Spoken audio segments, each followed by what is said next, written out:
You may never have heard of Victorian crawlers, but what you're about to hear is an eye-opening account of the most desperately poor people of 19th-century London. These forgotten souls huddled on workhouse steps, begged from beggars themselves, and endured unimaginable hardship that will make you shudder. Here's what life was really like for the crawlers of Victorian London. Hey, quick thing before we start. If you actually listen to these regularly, hit like or subscribe. I always wonder where everyone's at, so comment your city and what time it is. Weird to think some of you are having breakfast in London while I'm recording this at night here in the States. Alright, we're heading to Victorian London in a minute. But first though, get comfortable. Seriously, take a second. Adjust whatever needs adjusting. You're not going to want to move once we start. Your eyes open to darkness. Your back is screaming from the hard stone beneath you. Not a gentle kind of pain, but the deep, grinding ache that comes from sleeping on cold workhouse steps for weeks on end. Welcome to your life as a crawler of St. Giles. The woman next to you shifts slightly. She's old, or at least looks it. Hard to tell actual age when poverty has weathered someone's face like a cliff facing the sea. You're both huddled together, not from affection, but from the desperate need for warmth that comes with having no shelter but the doorway of a London workhouse. Unlike your warm bed right now, where you can stretch out freely, you haven't been able to lie down properly for days. You sleep sitting up, head reclining against the workhouse door, a position that brings no true rest, only a strange half-consciousness, a constant dozing that never quite becomes actual sleep. "Can't feel my feet anymore," mutters the woman beside you, her voice barely audible over the distant sounds of carts beginning to move in the early morning streets. "Better that way," you reply. "Mine hurt too much when I can feel 'em." You know the nickname they've given your kind, dosses. It comes from this perpetual dozing state. Even now as we're talking, your eyelids feel like they weigh 50 pounds each, but you're never fully asleep. There's a part of you that always stays alert, even with your eyes closed. One wrong move, one unguarded moment, and what little you have might be taken. The dawn light is starting to creep into the streets of St. Giles, and with it comes your first decision of the day. Your stomach is empty, not the kind of hungry you feel when dinner's running late, but the hollow, painful emptiness that comes from days of inadequate food. You need tea. The warm liquid won't fill you, but it'll chase away the chill that's settled deep in your bones from another night exposed to London's damp air. The woman next to you, Mary, you think her name is, though names matter little in this world, has a broken teapot. No handle, no spout, but it holds liquid, and that's enough. Between the five of you who regularly share these steps, you've managed to collect some used tea leaves from a nearby house. The servants there sometimes take pity. "Think we might get a penny today?" asks Mary, her voice carrying a hope her eyes don't share. "Maybe," you say, though neither of you believes it.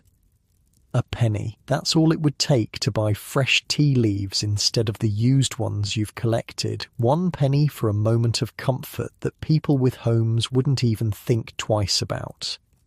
You glance down at the child sleeping against your side. She's not yours. She belongs to Sarah, who works at a coffee shop several streets over. Sarah leaves her here with you during her shifts, and the arrangement works for everyone. The child gets someone to watch her, Sarah can work, and you... well, you get a small bit of human connection, plus the body heat of a small person pressed against you. "She's pushing her head under my chin when it's very cold," you explain to a passing woman who looks at you curiously, "cuddles up to me so that it keeps me warm as well as itself." The child coughs, a wet, concerning sound that speaks of cold and damp and not enough food. But you've heard worse. At least she's alive, which is more than can be said for plenty of children born to your circumstances. It's time to start the day's ritual. Someone needs to go to Drury Lane, where there's a coffee shop keeper who takes pity and gives free boiling water. Without that small charity, there would be no tea, no warmth in your belly to start the day. "I'll go," offers an elderly woman who's just waking up on the step below yours. Her name is Elizabeth, and she's been a crawler longer than anyone else in your group. The lines on her face tell a story of decades of hardship, but there's still a stubbornness in her eyes. "Your legs giving you trouble again," you observe. It's not a question. "Always do in the damp," she replies, struggling to stand. "But sitting here won't make 'em better." You watch as she slowly rises, each movement clearly causing pain. The way she winces reminds you that crawling isn't just a nickname. It's often literally how you move when your body is broken down by exposure and malnutrition. She doesn't actually crawl today, but a shuffling, hunched gait isn't far from it. "Take the kid with you," Mary suggests. "People more likely to help when they see a child." Elizabeth nods, gently rousing the little girl. "Come on, little one, let's go fetch the hot water." The child whimpers but stands obediently. Even at her young age, she knows the rules of survival. Stay close, do as told, don't make noise that might attract the wrong kind of attention. As they depart, you stretch your stiff limbs as much as the cramped space allows. Every joint protests. You're not old, probably somewhere in your 30s, though it's been years since you've seen your reflection clearly enough to really know how you look, but your body feels ancient. "Constable Burke is on today," notes a man who's just arrived at the steps. He's not a crawler, he's a proper beggar with a regular spot near the church, which practically makes him aristocracy compared to you. But he sometimes brings news, or, if he's done well, a crust of bread to share. "Burke's not bad," Mary says. "Doesn't chase us off at least. Unless the superintendent comes by," you add. "Then he has to put on a show." The beggar nods. "Rain coming later," he says. "Going to be a bad one." This news sits heavy between you. Rain means getting soaked through. It means the ague that follows, the shivering that seems to reach your very soul. It means the steps become slippery and even more dangerous. But there's nowhere else to go. "I miss walls," you say suddenly, surprising yourself with the admission. "Real walls. A roof." Mary gives you a sidelong glance. "Don't start with that. No use thinking about what we don't have." She's right, of course. Dwelling on former comforts only makes the present harder to bear. But sometimes the memories slip out anyway. A warm fire, a proper bed, food that wasn't scavenged or begged for. For Mary, it's been 3 years on these steps. For you, just over 1. Your story isn't unusual among the crawlers. You worked as a seamstress before your eyes started failing. Without sight good enough for fine stitching, you lost your position. Without a position, you couldn't pay rent. Without a place to live, you couldn't find new work. One misfortune led to another until here you are, part of the invisible population that London steps around or over but rarely sees. "I heard Martha got work," the beggar offers, breaking into your thoughts, "cleaning floors at some gentleman's house in Mayfair." The news travels through the small group like an electric current. Work, real work. It happens occasionally. One of you escapes the steps. But it's rare enough to be remarkable. "How'd she manage that?" you ask, unable to keep the urgency from your voice. He shrugs. "Got herself cleaned up somehow, found someone to vouch for her." And there's the rub. Getting cleaned up requires resources you don't have. Getting a reference requires knowing people who still respect you enough to put their own reputation on the line. It's a puzzle where all the pieces are just out of reach. The beggar moves on after sharing his news, heading to his spot before someone else claims it. The hierarchy of London's streets is strict and unforgiving. Beggars look down on crawlers, shop owners chase away beggars, the police move everyone along when complaints come in. And at the bottom are you and your companions, too weak even to beg properly, reduced to accepting charity from those only slightly better off. Elizabeth returns with the child and the precious hot water. The tea is made, weak, reused leaves producing something that barely deserves the name, but it's hot and it has the memory of flavour. The broken teapot is passed around carefully, each of you taking a small sip before passing it to the next. There's an unspoken etiquette even here, at rock bottom. Sarah will be by at 4 to get her, Elizabeth says, nodding at the child who's curled up again, already halfway to that same dozing state that characterises all of you. The tea is gone too quickly, leaving behind only the ghost of warmth in your stomach. It's not enough. It's never enough, but it's something. You think of your young life before these steps. The memories feel distant, like they belong to someone else. You've tried to keep your pride. That's one thing the steps haven't yet taken from you. But pride is a luxury when survival is at stake. You've seen others refuse help because it came with conditions they found demeaning. Most of them aren't around anymore. The rain the beggar predicted arrives earlier than expected, a sudden downpour that sends people on the streets scurrying for cover. There is no cover for you except the slight overhang of the workhouse door, and that only helps if the wind isn't blowing the rain sideways, which it often does. "Under the door," Mary commands, pulling the child closer to the scant protection of the workhouse entrance. You all press together, a huddled mass of damp humanity seeking whatever shelter you can find. Within minutes, you're soaked through. Your clothes, the same ones you've worn for months, cling to you like a second skin, cold and uncomfortable. The child whimpers, and you try to shield her with your body, but it's a futile gesture. Everyone gets wet. "Look at them," says a passing gentleman, umbrella held high as he hurries by. Like animals, his companion glances over, face twisted in disgust. Should be cleared away, bad for business having them there. They don't lower their voices, don't consider that you might hear or understand. In their eyes, you're not people. You're an inconvenience, an eyesore, something to be removed rather than helped. The workhouse door suddenly opens, nearly sending those leaning against it tumbling backward. A stern-faced woman peers out, her expression making it clear that she finds your presence objectionable. "Move aside," she orders, blocking the entrance.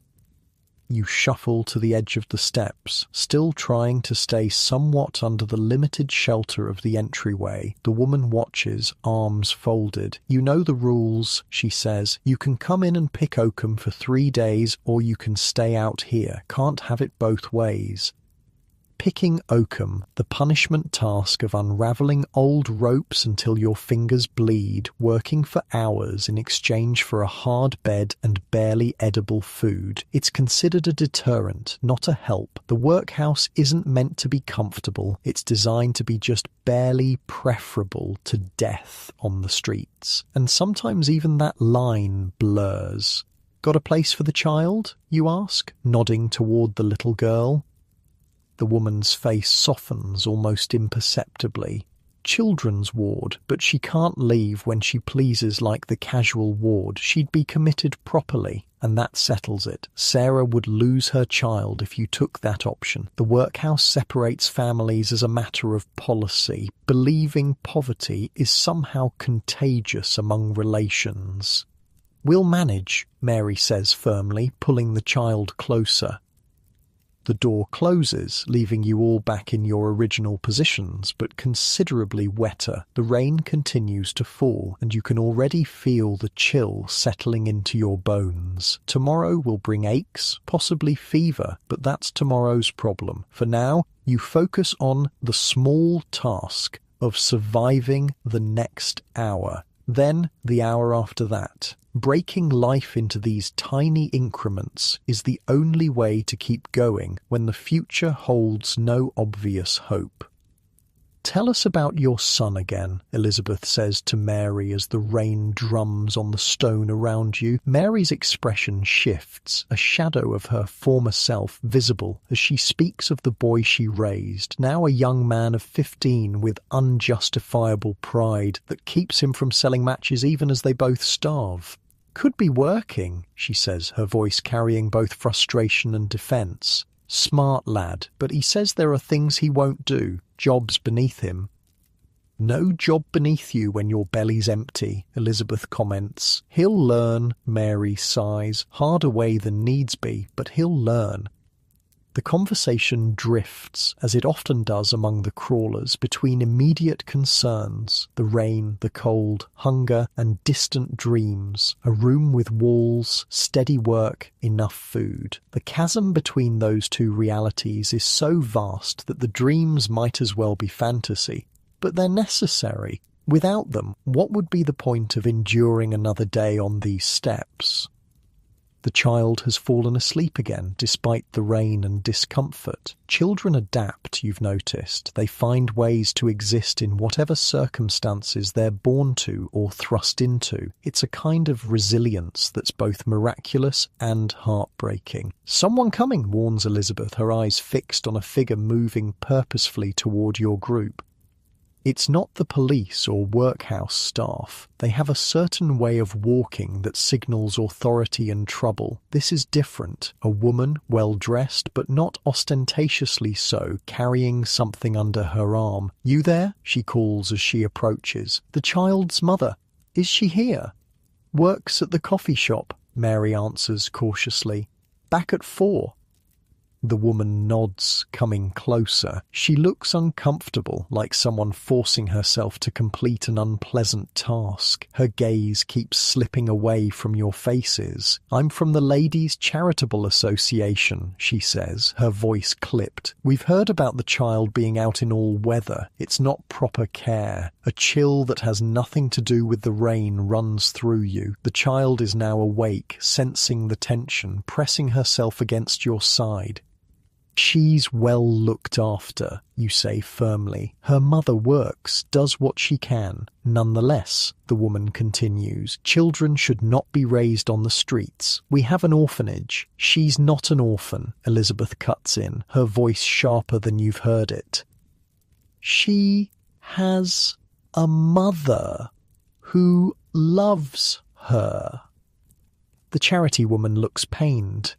Love isn't enough when a child is exposed to the elements, to disease, to unsavory influences. She means you. You and the other crawlers are the unsavory influences she fears will corrupt this child, as if poverty is somehow catching like a disease that might infect her through proximity. "Her mother will be back at 4, Mary repeats, more firmly this time. "Tell her your concerns, then?" The woman hesitates, clearly weighing her options. Finally, she places a small package on the step. "Bread and cheese," she says, "for the child." Then she's gone, hurrying away as if afraid to linger too long near your misery. The package sits untouched for a moment. Pride and hunger wage their eternal battle. Hunger wins, as it almost always does. The food is divided, the largest portion for the child as the intended recipient, but small pieces for each of you. It's the first real food you've had in days. You eat slowly, savouring each bite, knowing it might be long before such bounty comes again. "Ladies' Charitable Association," Elizabeth mutters after she's finished her portion. "Coming for the child next, you mark my words." The thought sits heavy in the damp air. Well-meaning charity often comes with strings attached, with judgments about how the poor should behave, what they deserve. And children are seen as salvageable in a way adults are not. A child might be rescued from this life, while you and the others are considered beyond saving. But that's a worry for another hour. For now, the rain has slowed to a drizzle, and your stomach is less empty than it was. Small victories, but victories nonetheless. The day stretches ahead, hours of discomfort to endure before nightfall brings its own challenges. But you've survived this far. Another day on the workhouse steps. Another day as a crawler of St. Giles. Another day alive when so many in your position are not. You close your eyes, not to sleep, but to rest them from the strain of constant vigilance. The sounds of London wash over you, cartwheels on cobblestones, distant shouts from market sellers, the ever-present dripping of water from eaves and gutters. This moment, this exact moment of relative quiet, is as good as it gets, and you know enough to recognize it, to hold it close before the next crisis arrives. "It's stopping," Mary says, meaning the rain. But nothing really stops here on the workhouse steps. It just pauses, gathering strength for the next assault on your already battered defences. You open your eyes to face whatever comes next. The rain has finally stopped. Your clothes are still damp, clinging uncomfortably to your skin, but at least no new water is falling from the sky. Small mercies. Mary shifts beside you, wincing as she tries to find a position that doesn't aggravate her aching joints. The others call her the widow, though she rarely uses the term herself. Her husband was a tailor, died about 10 years back, left her with not much except the skill she'd picked up watching him work. "Tell me about before," you say quietly, as the child dozes against your shoulder. "Your son-in-law's place?" Mary gives you a look, sharp at first, then softening. People on these steps don't usually talk about their before lives. It's like picking at a scab, but sometimes the stories come out anyway, especially on quieter days when the hunger isn't screaming quite so loud. "Not much to tell," she says finally. "My Arthur, that's my husband. He was good with a needle, taught me some, though my eyes were never as sharp as his." She rubs at her eyes now, as if remembering. They're red-rimmed, perpetually irritated from the smoke of London and whatever illness has been slowly claiming her vision. "When he passed, I went to live with my daughter and her husband. He's a marble stone polisher, or was. Health's not good." "Fancy job," Elizabeth comments, clearly trying to picture something so far removed from your current circumstances. Mary snorts. Fancy enough, but he never cared much for his work. That was half the trouble right there. You can picture it easily enough. The tensions in a small home when money is tight and work is avoided. You've seen enough families crumble under lesser pressures. "How long did you stay?" you ask. "Nearly 8 years, she says, a hint of pride in her voice. "Wasn't all bad at first. I helped with the house, with their children, did what tailoring I could while my eyes still allowed it." The way she says it reveals so much. The slow decline of her vision, the gradual reduction in her usefulness to the household, the shifting of power as she became a burden rather than a help. "Stone polisher," mutters the man who's joined your group more recently. You call him James, though you're not entirely sure that's his name. Met one once. Hands like sandpaper. Could strike a match just by thinking about it. Mary nods. "That's the job. But my son-in-law's hands were soft as a clerk's. Like I said, he never took to the work." "What changed?" Elizabeth asks. "After 8 years?" Mary's face darkens. She glances at the boy sleeping a few steps below you, her son, 15 years old but looks younger, painfully thin, with that strange mix of childhood and old age that extreme poverty stamps on the young. "The fighting got worse," she says finally. "My daughter, her husband, me, the boy. Too many bodies, not enough bread. The things that get said when everyone's hungry." She trails off, lost in memories you can see playing across her face like shadows. Must have been bad, you prompt gently, to make these steps seem better. Wasn't my choice, she says sharply. Then, softer, well, not entirely. I could see what was happening. My presence was making things worse for my daughter. The arguments between her and her husband, sometimes about me, sometimes just with me as the excuse. I thought if I left, maybe they'd have a chance. And the boy, you ask, looking at her son? She sighs deeply, a sound that seems to come from some hollow place inside her. He wouldn't stay without me, stubborn, like his father that way. Elizabeth makes a small noise that might be sympathy or might be judgment. The line between the two gets blurry out here. No one has the energy for pure compassion. So one morning we just left, Mary continues. Took what little was ours, which wasn't much, and walked out. Thought we'd find some place. Work, maybe a room. She laughs then, a short, bitter sound. God, how stupid that seems now, as if jobs and rooms are just sitting there waiting for people like us to claim them. The streets of London were never designed to accommodate the excess of humanity they now contain. Work is scarce, even for the healthy and well-connected. For a woman with failing eyesight and a proud, untrained boy, the city might as well have been walled off. First night was the worst, Mary says, her voice dropping so low you have to lean in to hear her. We walked all day. My feet were bleeding through my boots. The boy was hungry, kept asking when we'd stop, and I had no answer, nowhere to go. You nod, remembering your own first night without shelter, the disbelief that keeps you walking long after your body is begging to stop, the certainty that there must be some solution just around the next corner, the slow, crushing realization that the streets don't care if you have nowhere to sleep. "Where'd you end up?" asks James. "Church steps at first," Mary says. "St. Martin's. Wasn't bad for a few nights, but the constables there are strict. Move you along quick if they catch you."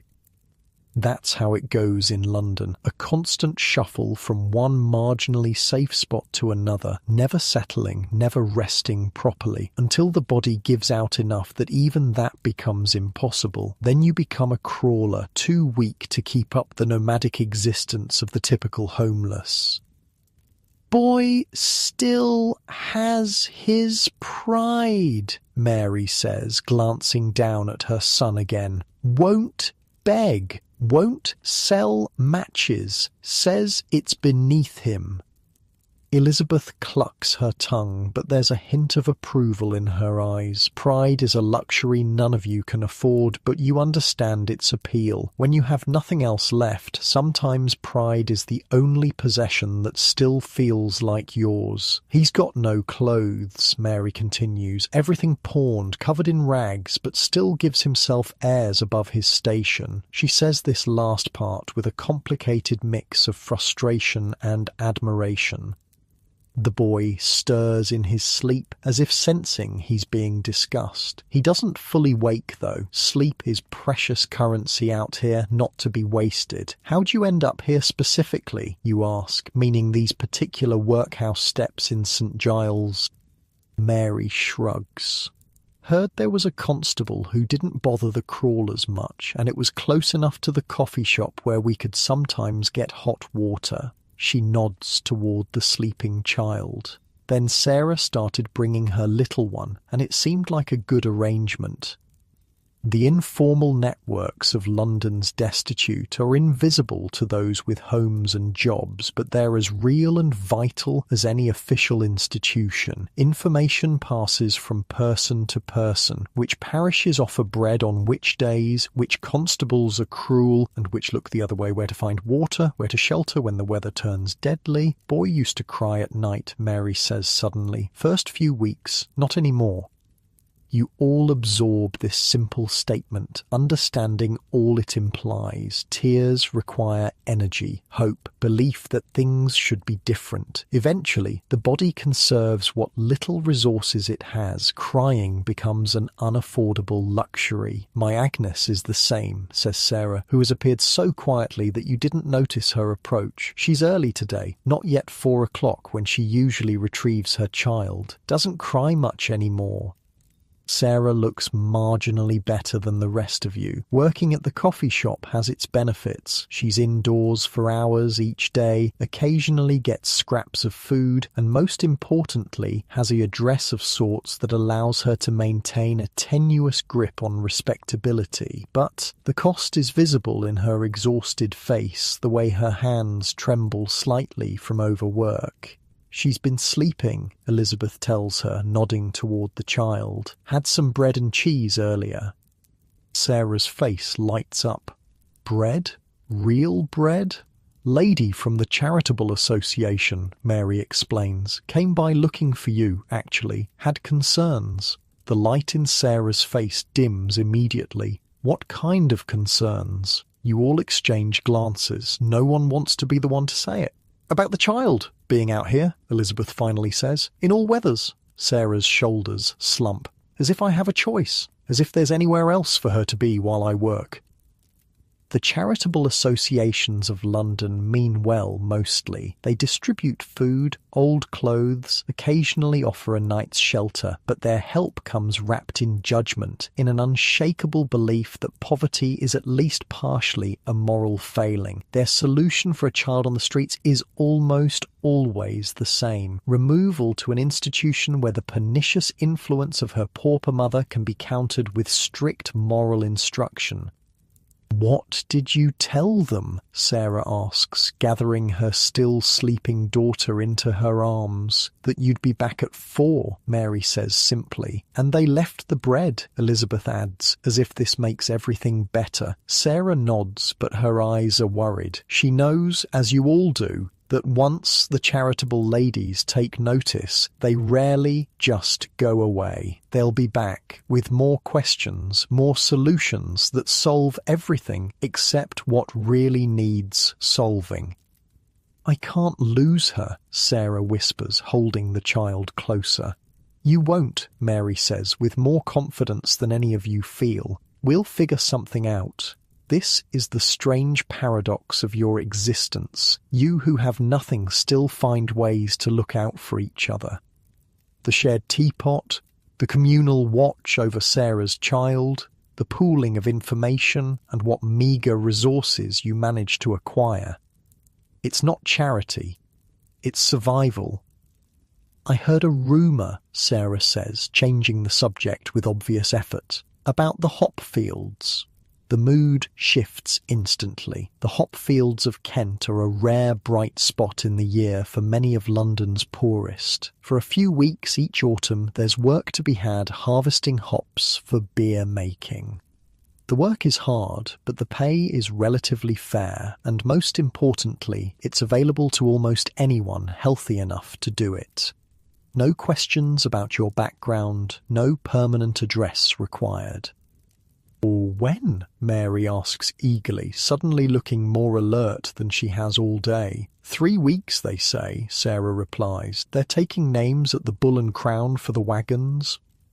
For the crawlers, the hop fields represent more than just temporary work. They're a chance, however slim, at escaping the streets entirely. A good season in the fields can mean enough money saved to rent a room, to buy decent clothes, to create the minimum appearance of respectability needed to secure regular employment. We should put our names down, you say, surprising yourself with the surge of hope.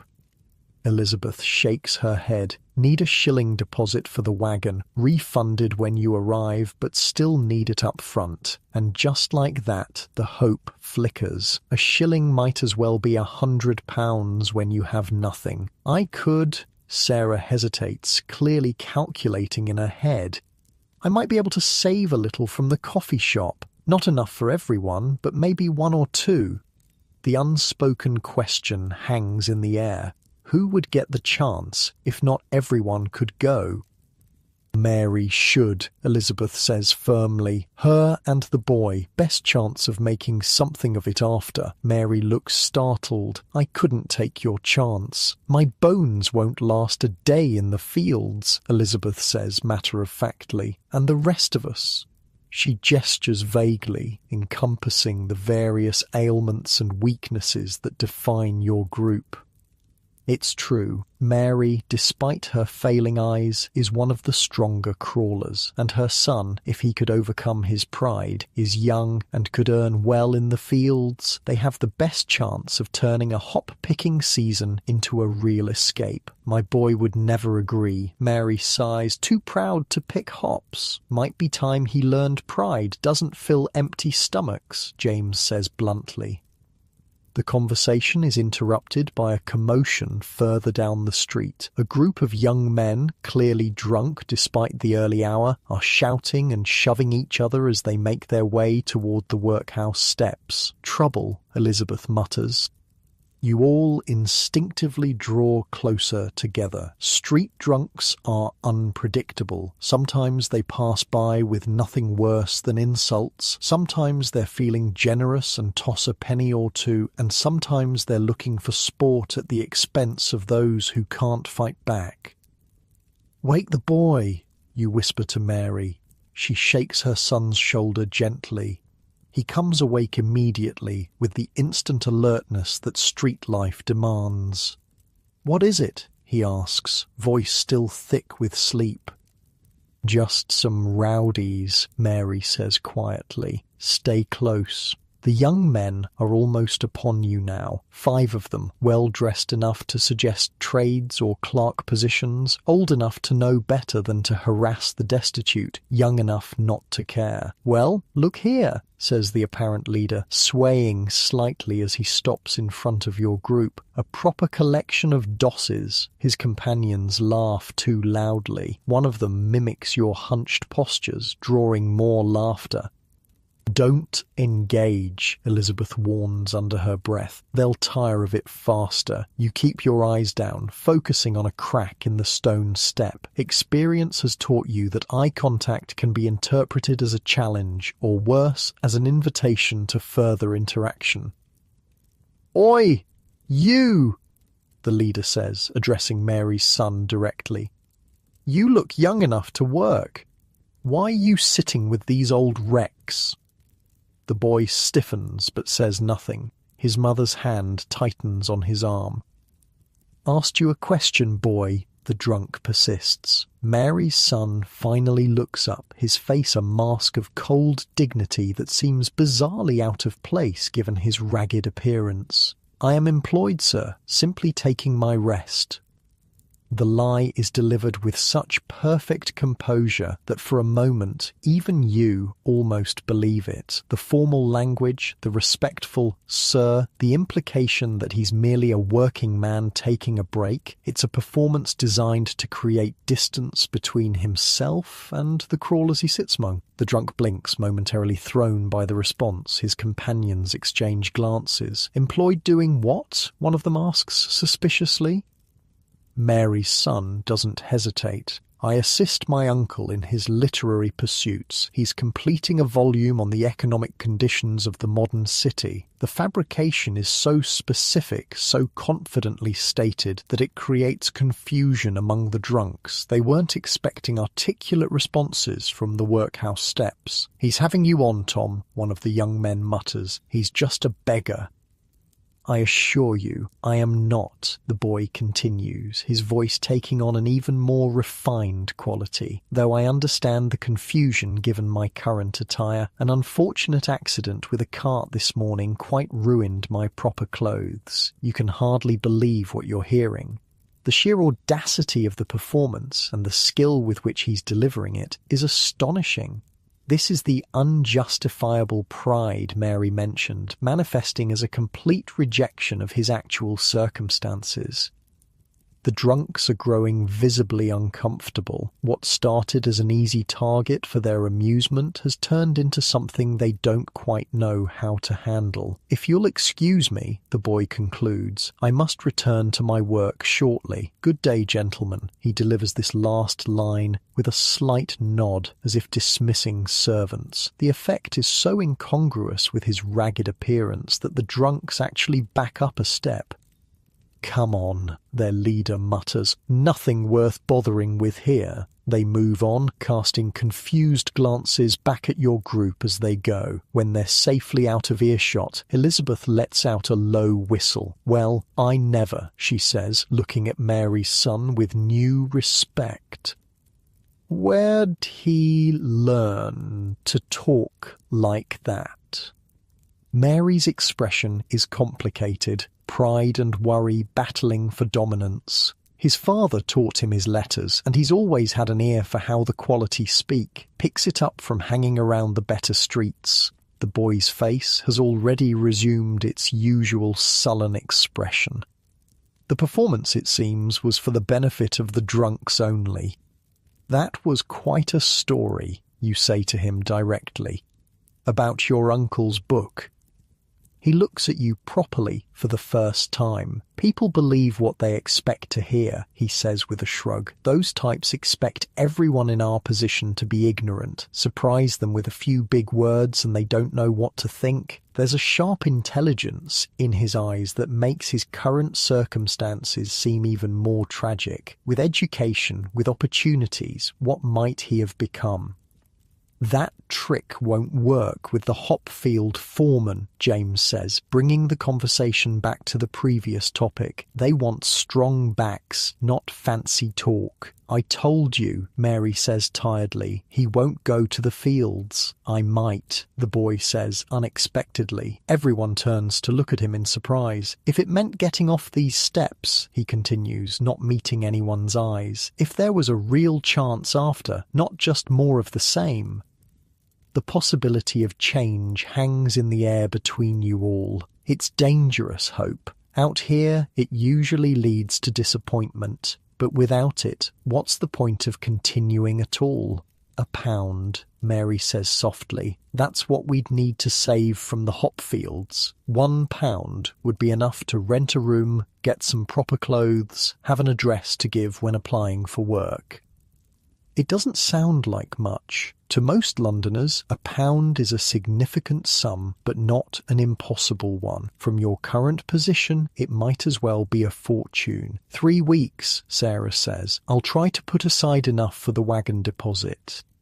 The child in her arms stirs and wakes, blinking up at her mother in momentary confusion before recognition dawns. The simple joy that spreads across the little girl's face at the sight of her mother is a stark reminder of what's at stake here. Not just survival, but the preservation of these basic human connections that give life meaning. "Mama," she says, reaching up to touch Sarah's cheek. "You're early."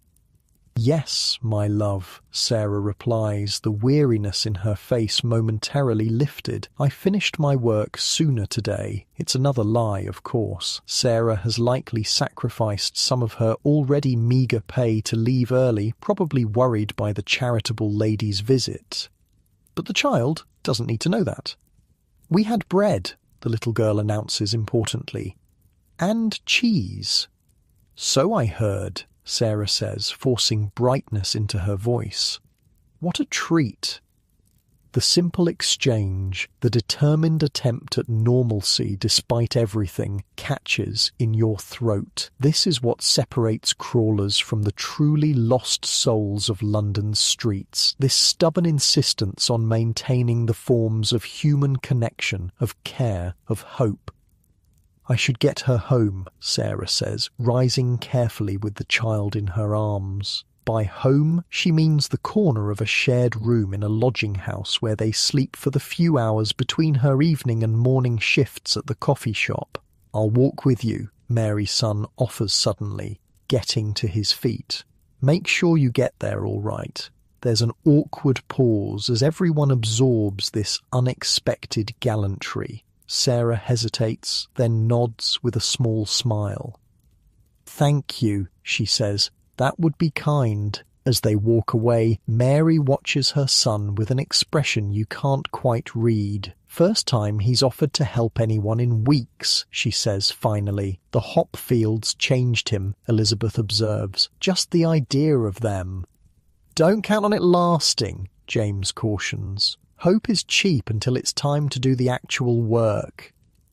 But there's a shift in the atmosphere on the steps, subtle but definite. The mere possibility of change, of movement, of purpose has altered something. We should try to get some real rest, Mary says, practical as always. If there's any chance of the fields, we'll need our strength.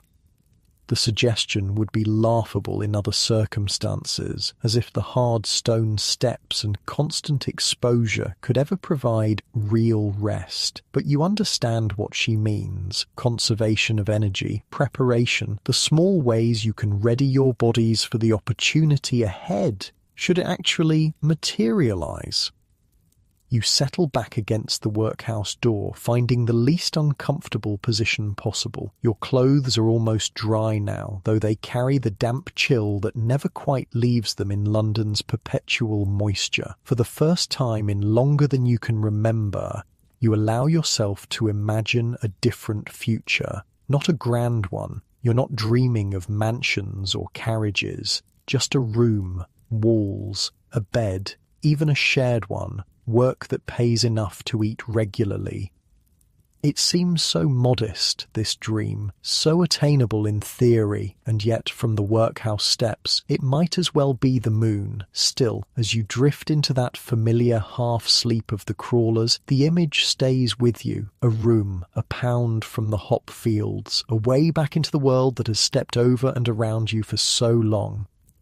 It's something to hold on to as the afternoon fades toward evening, as London's rhythms continue around you, as your body reminds you with each ache and pain of how far you have to climb just to reach the bottom rung of society again. Your eyes snap open at the sound of approaching footsteps. Even in half-sleep, your body reacts to potential threats or opportunities. The steps are too light for police, too purposeful for a drunk. You nudge Mary, who's dozed off beside you. Someone coming, you whisper. It's late afternoon now. The brief hope sparked by talk of the hop fields has faded into the background, replaced by the more immediate concern that gnaws at you all. Hunger. The footsteps belong to a young woman who works as a maid in one of the nearby houses. She's clutching a small bundle wrapped in cloth. Mrs. Wilson said to bring this, she says without preamble, placing the bundle on the step beside Elizabeth. Kitchen scraps for the child. She glances around, not seeing Sarah's daughter. Where is she? With her mother, Mary answers. Back later, the maid nods, clearly relieved to complete her errand quickly. There's tea leaves in there too, used once, but still good. With that, she's gone, hurrying away as if poverty might be contagious, but she's left behind something precious, kitchen scraps that would be garbage to her employers but are a feast to you. Elizabeth carefully unwraps the bundle. Inside is a collection that tells its own story of a wealthy household's meal. Gristly ends of meat, vegetable peelings, half a loaf of bread gone slightly stale, and a small paper packet of used tea leaves.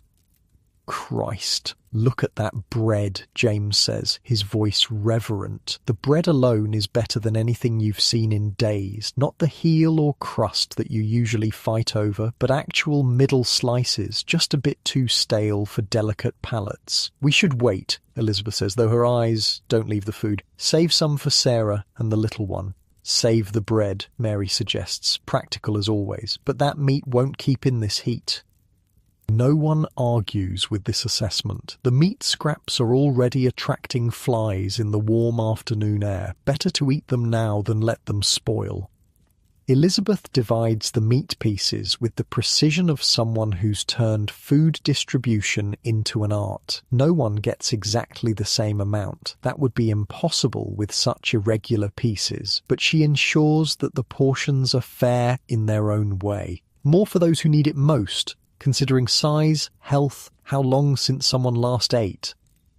You receive a piece of gristle with a bit of actual meat still clinging to it. The flavour when you bite into it is so intense that you feel momentarily dizzy. Fat, salt, protein, things your body has been craving for so long that the mere hint of them is overwhelming. Eat slowly, Elizabeth advises, noting how quickly James is devouring his portion. Makes it last longer. Sits better in the stomach too. This is wisdom earned through experience. Eating too quickly after prolonged hunger often leads to sickness, your shrunken stomach rejecting what it most needs. You force yourself to chew thoroughly, to savour each morsel, even though every instinct screams at you to gulp it down before someone takes it away. Good day for scraps, Mary comments between careful bites. Must have been a proper dinner party. Sunday roast, I reckon, James says. Smells like lamb. This casual assessment of your meal's origins would seem bizarre to anyone not in your position, but the crawlers become experts in the cast-off remnants of other people's lives. You can tell a household's wealth by their garbage, can trace the outlines of celebrations through what gets thrown away. The meat, small portion though it is, works a kind of magic on your group. Colour returns to faces, postures straighten slightly, eyes grow more alert. It's not just the nutrition, though God knows you need it. It's the psychological effect of eating something that came from a proper kitchen, that was part of a normal meal. We should make tea, Elizabeth suggests, eyeing the packet of used leaves. When Sarah brings the child back, they can have some too. The ritual of tea-making is sacred among the crawlers, one of the few civilized practices you've managed to maintain despite everything. The leaves from the maid are a treasure, used only once in their household, which means they still have plenty of flavour left for your purposes. I'll go for water, you offer, feeling stronger after the food. The trip to Drury Lane is one you take turns making. It's not far as the crow flies, but when every step requires effort, when your shoes are falling apart and your body aches from sleeping on stone, even short distances become journeys. Take the teapot, Mary says, handing you the broken vessel that serves as your communal property. It's barely recognisable as a teapot anymore. No lid, no handle, the spout broken off long ago, but it holds water, and that's all that matters. You tuck it carefully under your arm, making sure the cracks that have been forming don't widen with the movement. Back soon, you tell the others, leveraging yourself up from the steps with effort. Standing fully upright takes a moment. Your body has grown accustomed to the hunched position of the steps and your spine protests the change. Once you're steady, you begin the walk to Drury Lane. The streets are busy with late afternoon traffic, workers heading home, delivery boys making final rounds, street vendors trying to sell the last of their wares before day's end. You move through this flow of humanity like a ghost, unnoticed and unremarked upon. That's the strange power of extreme poverty. It renders you invisible. People's eyes slide right past you, as if acknowledging your existence would somehow implicate them in your suffering. Occasionally, someone's gaze will catch on you for a moment, their expression shifting to discomfort or pity before quickly moving on. The coffee shop on Drury Lane comes into view, a modest establishment catering to workers and tradespeople rather than the genteel. The owner, Mr. Parker, is one of the few people in London who regularly shows kindness to the crawlers, allowing you to fill your vessels with boiling water when business is slow. You enter cautiously, waiting near the door until he notices you. The smell of coffee and baked goods is so powerful that your recently fed stomach growls embarrassingly loud. "Nah," Mr. Parker says when he spots you. "Water for the steps, is it?" You nod, holding out the broken teapot. "If it's not too much trouble." "Never trouble," he says, taking the pot from your hands. "Just mind you don't scald yourself on the way back. That thing's got no handle for a reason." As he fills the pot from the large kettle that constantly simmers on his stove, you spot Sarah working in the back corner, clearing tables. She doesn't see you, focused on her task, and you don't draw attention to yourself. Better not to remind her employer of her connections to the crawlers. "Where's little Agnes today?" Mr. Parker asks as he carefully returns the filled teapot to you. "Not seen her about?" "With her mother," you answer. "She came early to fetch her." He nods approvingly. "Good, good. Weather's turning again. No place for a child out there." The genuine concern in his voice makes you wonder, not for the first time, why this particular man has such compassion when so many others look straight through you. Perhaps he knew poverty himself once. Perhaps he has family who fell on hard times. Or perhaps he's simply one of those rare souls born with an inability to ignore suffering. "Thank you," you say, more heartfelt than the simple words can convey. "Go on then," he says gruffly, seemingly embarrassed by gratitude, "before it cools." The return journey requires even more care than the trip out. The teapot is hot, its contents precious. You curl your body around it protectively as you navigate the increasingly crowded streets. A spill would mean returning empty-handed, or worse, having to wait until tomorrow for another chance at hot water. When you finally make it back to the steps, you find that Mary's son has returned. He sits a slight distance from his mother, his face bearing the closed expression that seems to be his default, but there's something different about him. A subtle shift in posture, a slightly less hostile set to his shoulders. "Sarah?" you ask, carefully setting down the teapot on the flattest part of the step. "Took the child to the lodging house," he answers. "She's got night shift at the coffee shop soon."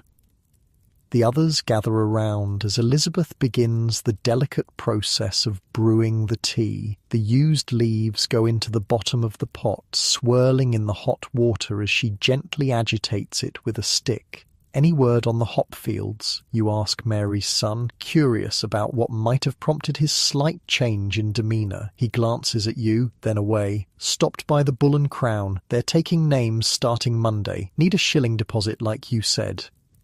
"Did you put your name down?" Mary asks, an edge of hope in her voice. "Didn't have a shilling, did I?" he responds, but without the bitter tone he might have used earlier. "But I asked around. There's a foreman named Watts who takes on first-timers. Pays fair, they say."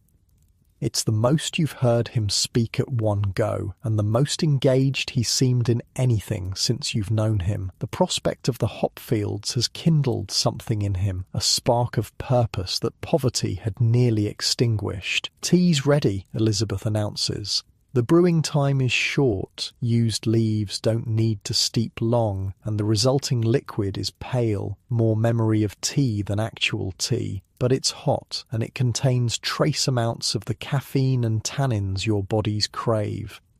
As with the food earlier, Elizabeth oversees the distribution. The teapot makes its way around your small circle, each person taking a sip before passing it on. There's an unspoken etiquette to this sharing. No one takes too much, everyone is careful with the fragile vessel. Lips are wiped before drinking.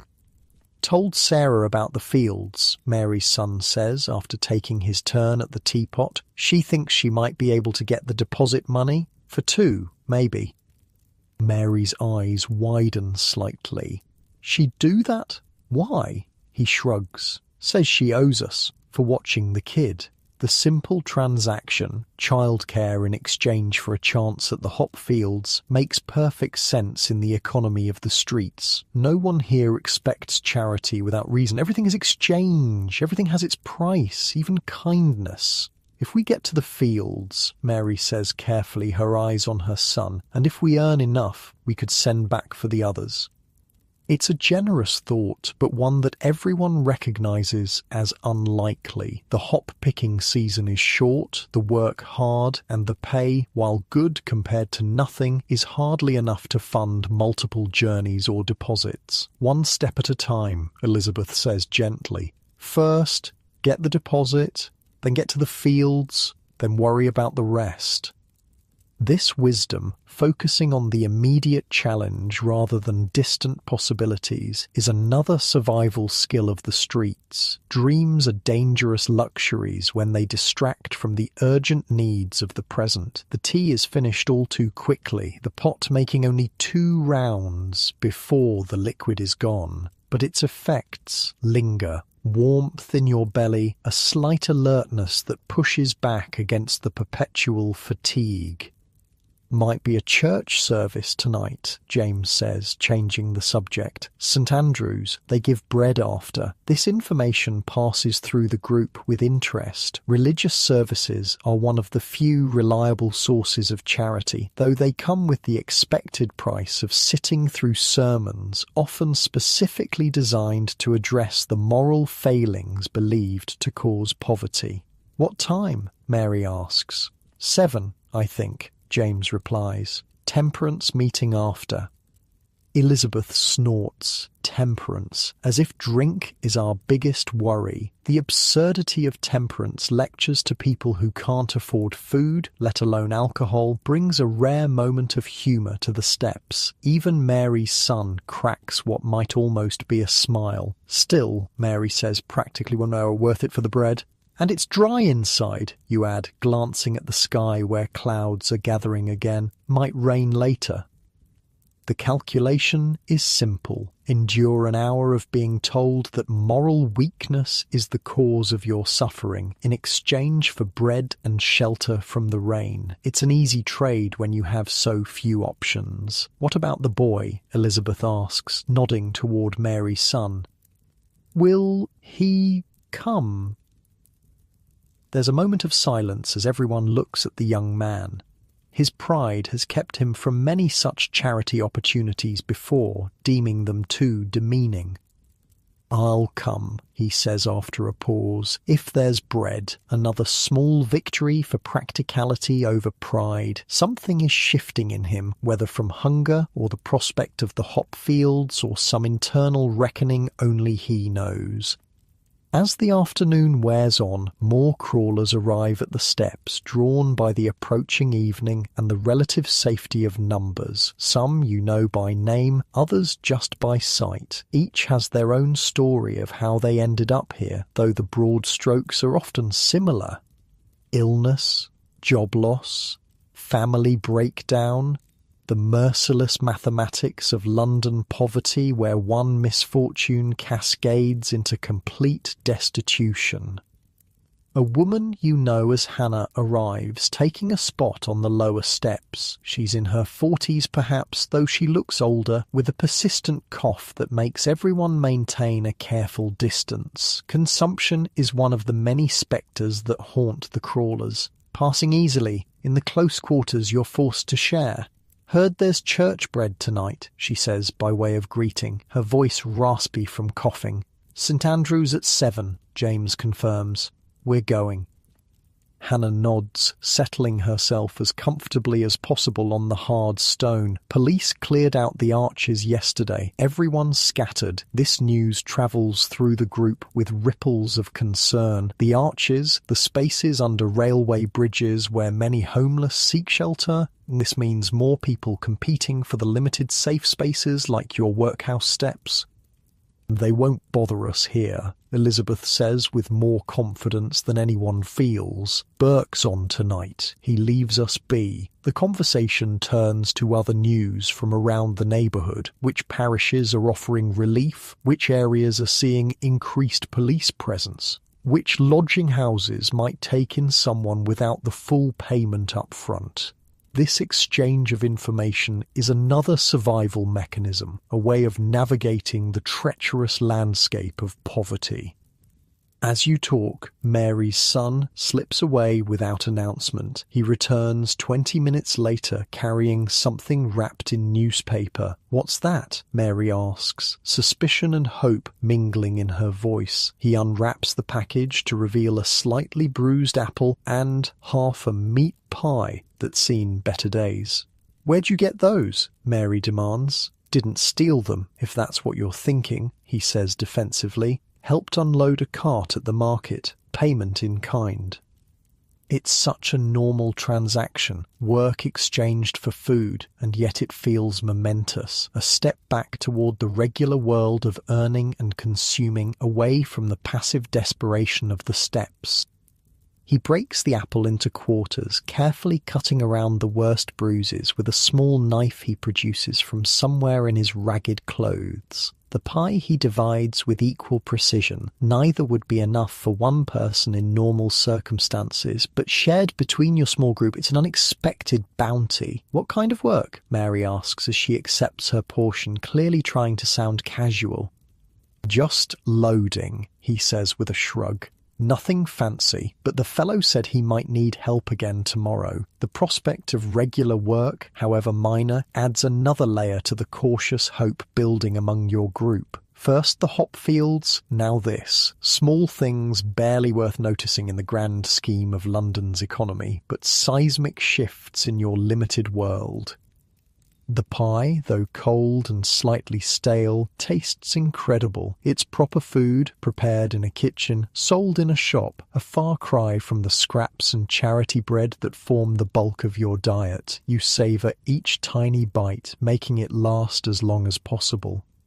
Good. In it, Mary's son says, watching your faces as you eat. There's a hint of pride in his expression, a glimpse of what he might be if circumstances were different. A young man bringing home wages, contributing to a household, finding his place in the world. Very good, Elizabeth confirms, finishing her small portion with the careful attention of someone who knows the next real meal is far from guaranteed. You've done well, lad. The simple praise brings a flush to the boy's pale cheeks. Approval is as rare as good food on these steps. Market needs help most mornings, he says, looking at his hands rather than meeting anyone's eyes. Could try again tomorrow. We should all try, you suggest, emboldened by the day's small victories. Different places, increase the chances. It's an obvious idea, but one that hasn't seemed worth pursuing when the mere act of surviving from hour to hour takes all your energy. Today, with food in your stomach and the promise of bread at the church later, it suddenly seems possible to think beyond the immediate moment. The afternoon is fading toward evening now, the light taking on the golden quality that briefly makes even London's grimiest corners look almost beautiful. People are heading home from work, the street growing quieter as shops close and workers disappear into lodging houses and apartments. Soon you'll need to head to St Andrew's for the church service if you want that bread. It's a 15-minute walk for a healthy person, which means allowing twice that for your group with its various ailments and weaknesses. Should we go now? James asks, looking up at the sky where the clouds continue to gather. Beat the rain? As if in answer, the first drops begin to fall, just a spatter at first, but with the promise of more to come. The decision is made for you. Church it is, and now rather than later. Everyone begins the slow process of standing, joints protesting, muscles stiff from hours on the hard steps. You help Elizabeth, whose arthritis makes the movement particularly painful for her. You're a good girl, she tells you as she finally gets upright, leaning heavily on your arm. Deserved better than these steps. We all did, you say simply. As your ragtag group prepares to make its way to St Andrew's, you cast one last glance back at the workhouse door that has become your home of sorts. It offers little enough protection, yet leaving even this scant shelter creates anxiety. Will other crawlers claim your spots? Will the police move everyone along while you're gone? Will the rain soak the steps so thoroughly that they'll be unusable when you return? But bread and temporary shelter from the rain outweigh these concerns. You join the others as they begin their slow procession toward the church, each step deliberate, each movement carefully calculated to conserve energy, the hope that has been building throughout the day. The hop fields, the market work, the unexpected food carries you forward. Tomorrow might be different. Tomorrow might be the beginning of something else. Tomorrow, perhaps, you won't be just a crawler anymore. For now, though, you are still what London has made you, invisible except when you're a nuisance, desperate enough to make tea from used leaves, grateful for stale bread and scraps, a ghost drifting through the edges of a city that has no place for those who fall. But as you walk beside Mary, watching her son move with slightly more purpose than before, you allow yourself the dangerous luxury of imagining something better. Not a miracle, just a room, a job, a life that doesn't revolve around these steps. The rain begins to fall more heavily, and you quicken your pace as much as your tired body allows. Behind you, the workhouse looms, its shadow stretching across the now empty steps. Ahead, somewhere, is St. Andrew's, with its hard pews, judgmental sermon, and precious bread. You walk on, caught between these two poles of London charity, the institutional coldness of the workhouse and the conditional kindness of the church, knowing that somewhere beyond both must exist a better answer, if only you can find the strength to reach it. The rain falls harder as your group makes its slow way towards St. Andrew's. London in the wet is a miserable place for those without umbrellas or proper coats. The water finds every hole in your shoes, every tear in your clothing. By the time the church spire comes into view, you're all thoroughly soaked. "Might as well have jumped in the Thames," grumbles James, water streaming from his matted hair. "At least we'd be cleaner," Mary jokes weakly. St. Andrew's looms ahead, its stone facade darkened by decades of London soot. The doors stand open, light spilling out into the gloomy evening. Already a line has formed, the poor of the parish coming for the promised bread, willing to endure the sermon for the food that follows. As you approach, you notice the subtle sorting that occurs automatically. Those with homes but little money stand closest to the door, dressed in their shabby but clean church clothes. Behind them are the regular beggars, many of whom you recognise from the streets around St. Giles.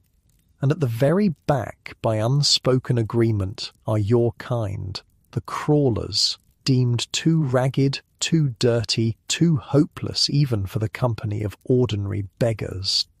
"Back of the line," a churchwarden says unnecessarily as your group approaches. He's a portly man with the righteous expression of someone who believes poverty is a moral failing. "And mind you don't drip on the pews." "Yes, sir," Mary says, her voice taking on the deferential tone that experience has taught all of you to use with those in even minor positions of authority. "Very kind to let us in at all, sir." Her son watches this exchange with barely concealed disgust, but he says nothing. The promise of bread is enough to keep even his pride in check. You join the back of the line, standing in the rain while those ahead of you file into the church. When your turn finally comes, another warden at the door gives each of you a searching look, as if assessing whether you're worthy of entry. He pauses at Hannah, whose wet coughing has grown worse during the walk.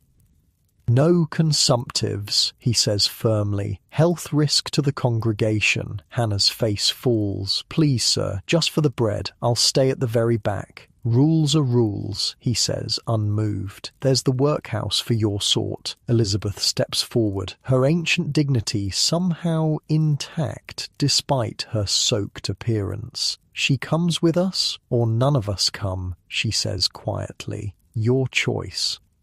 It's a bluff, and a risky one. The bread is too important to forfeit, but Elizabeth has calculated correctly that the warden wants the church to appear charitable. 6 fewer attendees would look bad for their numbers. The warden hesitates, then waves you all through with obvious reluctance. "Back row only, and control that cough." Inside, the church is warm and dry, 2 qualities that make it seem like paradise after the cold rain. Candles and gas lamps illuminate the space, casting long shadows across the wooden pews and stone floor. The front rows are already filled with the parish's more respectable poor, while the middle section houses the regular beggars. Your group makes its way to the very back, where a few other crawlers have already claimed spots. "Look," Mary whispers, nodding toward the front of the church. "Sarah's here." Sure enough, Sarah is seated in the middle section, little Agnes beside her. She's clearly come straight from the coffee shop, still wearing the apron that marks her as a working woman. The child leans against her mother's side, eyes half closed with exhaustion. You settle onto the hard wooden pew, your wet clothes immediately creating a puddle beneath you. The warmth of the church feels wonderful after the cold rain, though you know from experience that sitting in damp clothes, even in a heated building, will lead to aches and chills later. "Bread better be worth it," mutters Mary's son, shifting uncomfortably on the bench. "It's dry. It's warm. There's food after," his mother reminds him quietly. "More than we'd have on the steps tonight." The church continues to fill as the appointed hour approaches. You notice several members of the Ladies' Charitable Association taking seats near the front, their neat bonnets and dry clothes in stark contrast to the bedraggled appearance of those they've come to help and judge. "That's her," Elizabeth whispers, nodding toward a severe-looking woman in a dark dress. "The one who came about Agnes." You recognize her as the woman who brought bread and cheese for the child earlier, the one who spoke of orphanages and proper care with that particular tone that charitable ladies use when they believe they know what's best for other people's children. "Hope she doesn't make trouble for Sarah," you whisper back. Before Elizabeth can respond, the service begins. The vicar, a thin man with a voice that carries surprisingly well, leads the congregation in a prayer. You bow your head out of habit rather than devotion, your thoughts more focused on the bread to come than the words being spoken. The sermon, when it begins, is exactly what you expected, a discourse on moral improvement as the path out of poverty, with frequent references to the evils of drink, gambling, and loose living. The message is clear: the poor are poor because of their own failings, and salvation, both spiritual and material, lies in moral reformation. "Bit rich, innit?" James whispers, too low for anyone but your immediate group to hear. "Never seen him miss a meal in his life betting." The irony isn't lost on any of you. The vicar, well-fed and secure, lecturing on the virtues of temperance and thrift to people who haven't had a proper meal in days, who count every penny and still can't afford a roof over their heads. Mary's son listens with an expression that grows increasingly stony as the sermon progresses. When the vicar begins a particularly passionate condemnation of idleness as the mother of poverty, you see the boy's hands clench into fists on his knees.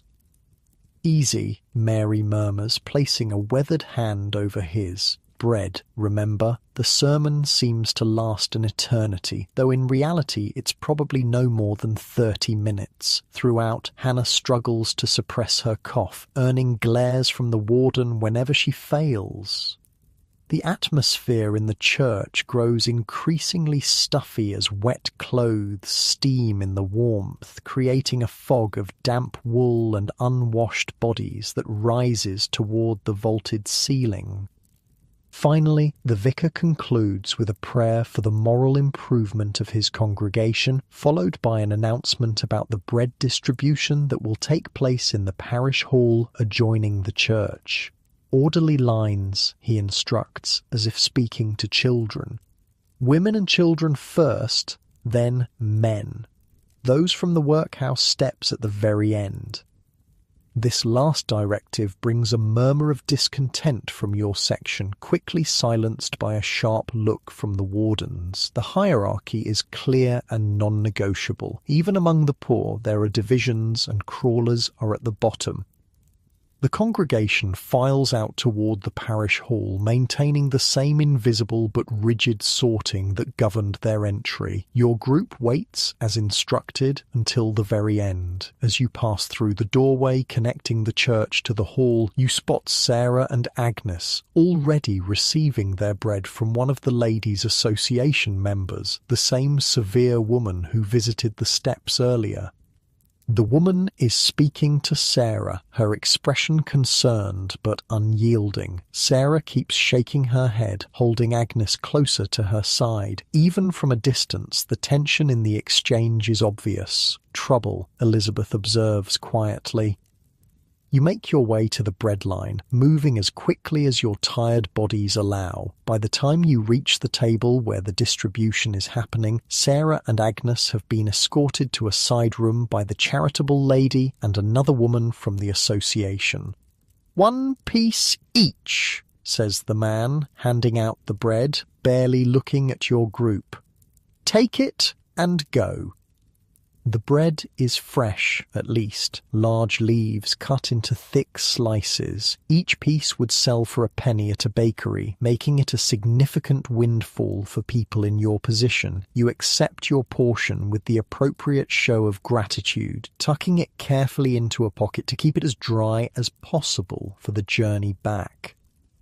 Mary's son takes his bread without a word of thanks, earning a disapproving look from the distributor, but he's already turning away, his attention fixed on the side room where Sarah and Agnes have been taken. "What do you think they're doing?" he asks his mother, nodding toward the closed door.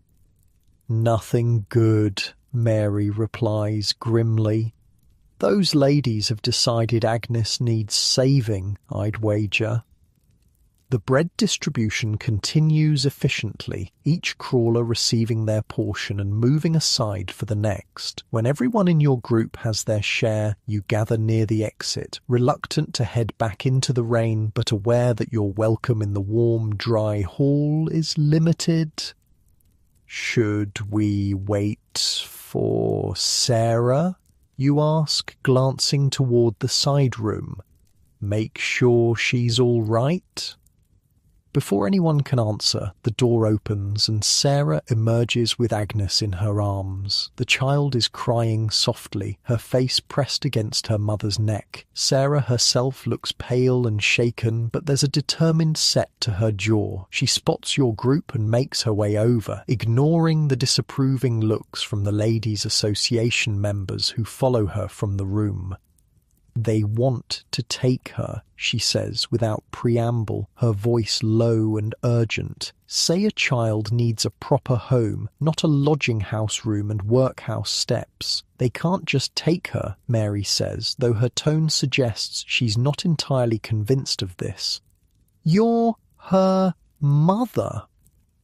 "They can, if they decide I'm unfit," Sarah replies bitterly. And a coffee shop girl with no husband fits their definition nicely. The reality of Sarah's situation hits home. Unlike many women in her position, she's managed to maintain employment and keep her child with her, but that precarious balance requires the informal childcare arrangement with your group on the steps, an arrangement that looks like neglect to the charitable ladies who have no concept of the impossible choices facing a single woman in London. "What will you do?" Elizabeth asks, her voice gentle but practical. Sarah adjusts Agnes on her hip, the child's crying having subsided to occasional hiccups. "Don't know yet. They've given me a week to make suitable arrangements or they'll petition for removal." "What counts as suitable?" you ask. "Not leaving her with—" Sarah stops, looking uncomfortable. "With people on the steps. No offence meant. None taken," Elizabeth assures her. "We know how it looks." The brutal honesty of the moment hangs in the air. To the outside world, your group represents the very bottom of society, unsuitable guardians for a child despite the genuine care you provide. The facts of your situation, the shared teapot, the careful division of food, the protection offered against the elements, count for nothing against the visible signs of your destitution. "I could Mary's son begins, then stops, seeming surprised at his own impulse to speak. When all eyes turn to him, he continues reluctantly, "I could watch her somewhere else, not on the steps, if I had somewhere to take her." The offer is unexpected, especially coming from a boy who has shown little interest in anything beyond his own survival until very recently. Sarah looks at him with equal parts surprise and consideration.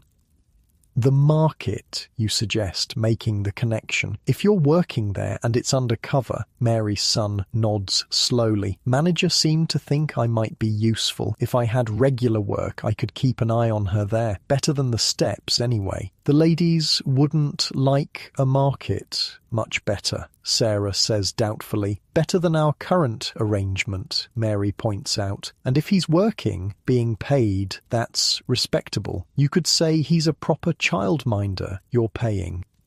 The plan has obvious flaws. It depends on the boy getting regular work, on the market manager allowing a child to be present, on the ladies' association accepting this alternative. But it's a starting point, a possible way forward that doesn't end with Agnes in an orphanage.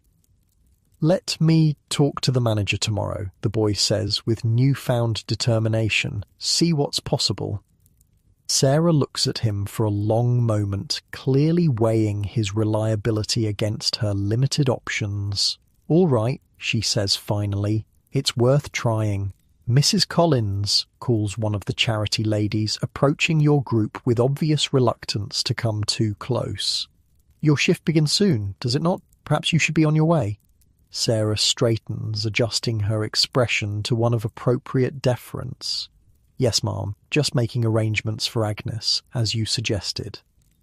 "With these people?" The woman makes no attempt to hide her disapproval. "With William here," Sarah says smoothly, nodding toward Mary's son. "He's employed at the market and has kindly offered to mind Agnes during my shifts, for a fee, of course." The sudden bestowal of a specific name, William, on Mary's son catches you by surprise. You've never heard anyone call him by name before. Whether Sarah made it up on the spot or somehow knew it already, the effect is immediate. The boy straightens slightly, as if the simple act of being addressed as a person with a name rather than the boy or Mary's son has awakened something in him. The charity lady looks sceptical but slightly less disapproving. The market is hardly an appropriate environment for a child. "Better than many alternatives," Sarah counters gently, "and only until I can make more permanent arrangements." It's a masterful performance, deferential enough to avoid offence, but firm in its practical assessment of the situation. The charity lady seems momentarily at a loss for a response. "We shall see," she says finally. "A week, Mrs. Collins. That was our agreement." With that, she returns to her colleagues, leaving your group in a huddle near the exit. The rain continues outside, visible through the open door, but at least it has lessened to a steady drizzle rather than the downpour of earlier. "William, is it?" Mary says quietly to her son, a question in her voice. He shrugs, looking uncomfortable. "'S my name, isn't it?" "Haven't heard you use it in a while," she replies. There's something sad and wistful in her expression, as if the name belongs to a different boy from a different time, before the steps and the hunger and the gradual stripping away of identity that comes with extreme poverty. "Needs a name, if he's going to be respectable," Elizabeth observes practically. "Can't just be the boy if he's working at the market."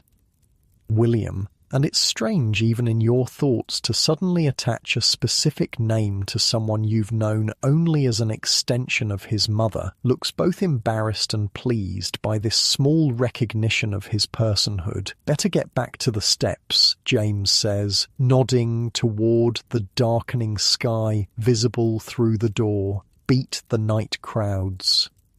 He's right. As evening deepens into night, the competition for safe sleeping spots intensifies. Your group's regular place on the workhouse steps isn't guaranteed if you're away too long. Sarah adjusts Agnes on her hip again. I should get to work. If I'm late, Mr. Parker might reconsider keeping me on, and then none of this matters anyway. I'll walk part way with you, William offers. Talk more about tomorrow. There's a moment of surprised silence at this continued show of initiative from the formerly sullen boy. Mary watches her son with an expression that mingles hope and wariness, as if afraid to believe in this transformation. Right then, Elizabeth says briskly, "Back to the steps for the rest of us." Your group splits, Sarah and William heading toward the coffee shop, while the rest of you brace yourselves for the journey back to St. Giles. The bread in your pocket feels like treasure, its weight a promise of something substantial in your stomach tonight. Combined with the scraps from earlier, it's been a relatively good day for food, a rarity in the precarious existence of the crawlers. The walk back is slower than the journey to the church. The brief respite in the warm, dry building has allowed your muscles to stiffen, making movement more painful. The rain, though lighter now, still finds its way through your inadequate clothing, and the approaching night brings a deeper chill to the air. "Think the boy will really work the market?" James asks as you trudge through puddles that splash over the broken tops of your shoes. "If there's work to be had," Mary replies. "He seemed different today." The name helped, you observe. William gave him something to live up to, maybe. Elizabeth nods thoughtfully. Names matter. Out here, they're often all we have left. This simple truth resonates with all of you. In the world of the crawlers, where possessions are few and security non-existent, identity becomes both precious and fragile. Some, like Elizabeth, cling fiercely to their names and the histories they represent. Others shed them, preferring anonymity or reinvention. William seems to be reclaiming his, a small but significant step toward rejoining the world beyond the steps. As St. Giles comes into view, you can't help but reflect on the strange, unexpected developments of the day. This morning, your group was focused solely on immediate survival, finding tea, staying dry, avoiding trouble. Now there's talk of the hop fields, market work, childcare arrangements. Plans that extend beyond the next hour or the next meal. Dangerous luxuries, perhaps, in a world where disappointment is the most reliable outcome, but necessary too, in their way. Without some hope, however fragile, the steps become not just a temporary resting place, but a grave. "Someone's in our spot," Hannah says suddenly, pointing ahead to the workhouse steps. Sure enough, a group of unfamiliar figures occupies the prime positions near the door. They're huddled together, their postures conveying the same desperate search for warmth and minimal comfort that characterises all crawlers. Parish clearance, probably, James mutters, pushed out from somewhere else. Territorial disputes among the homeless rarely involve direct confrontation. Few have the energy for physical conflicts, but they're nonetheless tense and potentially dangerous. Space is limited, especially spaces that offer even minimal protection from the elements. "What now?" you ask, looking to Elizabeth and Mary for guidance. As the longest-term residents of these particular steps, they have an unspoken authority in such matters. Elizabeth studies the new arrivals with a practised eye. Only 4 of them. We're 6. We can fit if they're reasonable. And if they're not, Hannah's voice carries a hint of fear. In her weakened state, another night in the rain could be deadly. "Let's find out," Mary says grimly, leading your group forward. The newcomers watch your approach with wary eyes. They're a mixed group, 2 men, a woman, and what appears to be a teenage girl. All bear the unmistakable signs of prolonged destitution. Gaunt faces, filthy clothing, the distinctive hunched posture that comes from sleeping upright. for too long. Evening, Elizabeth says as your group reaches the steps. Her tone is neutral but carries a subtle assertion of prior claim. Been here long? One of the men, older than the rest, with a matted grey beard, responds cautiously. Couple hours, moved on from Covent Garden, police clearance. These are our regular spots, Mary explains, not unkindly, but firmly. Have been for months. The newcomers exchange glances, clearly assessing whether this is a battle worth fighting. The older man sighs heavily. Don't want trouble, he says. Just need somewhere dryish for the night. Steps are big enough for all, Elizabeth offers, a peace proposition. If we arrange ourselves properly, the relief on their faces is evident, conflict avoided, a place to rest secured, at least for tonight. The newcomers shift, making space for your group to claim the prime positions nearest the door's slight overhang. Bread to share? The teenage girl asks, hopefully, eyeing the visible outline of the church loaf in James's pocket. There's a moment of hesitation. The bread is precious, hard-earned through enduring the sermon and the judgment of the charitable ladies. But there's an unspoken code among the truly desperate. Today's generosity might be repaid tomorrow when fortunes reverse. Half, James decides, breaking his portion and offering it to the girl. Others in your group follow suit, dividing their bread to share with the newcomers. Not evenly. You all keep the larger portion for yourselves, but enough to establish a tentative alliance. As you settle onto the familiar hard stone of the steps, rearranging yourselves to accommodate the new additions, you can't help but wonder about William and Sarah. Will the market job materialise? Will the charitable ladies accept their arrangement for Agnes? Will any of the tentative plans for improvement actually bear fruit, or will they dissolve like so many previous hopes? Thinking about the boy? Mary asks, noticing your thoughtful expression. And Sarah, you admit, and the hop fields, and tomorrow. Mary nods, understanding perfectly the dangerous territory your mind is exploring. One day at a time, she says softly. That's all we can manage out here. She's right, of course. Planning too far ahead invites disappointment, but as you chew your portion of bread, savouring its simple nourishment, you can't quite suppress the feeling that something has shifted today. A door has cracked open, showing a sliver of possibility beyond the grinding cycle of mere survival. The rain has stopped completely now, though the steps remain wet and the night air damp. Around you, the mixture of familiar companions and new arrivals settles into the peculiar half-sleep of the crawlers, bodies upright against the workhouse door, eyes never fully closed.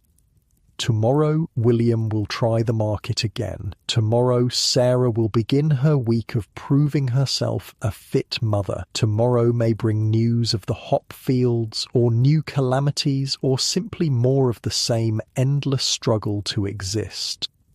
But for now, with bread in your stomach and the relative security of numbers around you, you allow yourself to drift toward that strange, vigilant rest that's the closest thing to sleep you've known since joining the ranks of the crawlers. Not peace, exactly, but perhaps, just perhaps, a fragment of hope to carry into the morning. Morning comes, as it always does, too early and too cold. The newcomers from last night are already stirring, gathering their meagre possessions with the practiced efficiency of those accustomed to moving on at first light. Their temporary alliance with your group served its purpose through the dark hours, but daylight brings different priorities. Heading to the river, the older man explains briefly as they prepare to leave. Heard there's work unloading coal barges. Good luck, Elizabeth offers, her voice still thick with sleep. You watch them go with a mix of empathy and relief. Fewer bodies means more space, but also less shared warmth. It's an endless calculation of advantages and disadvantages that governs life on the steps.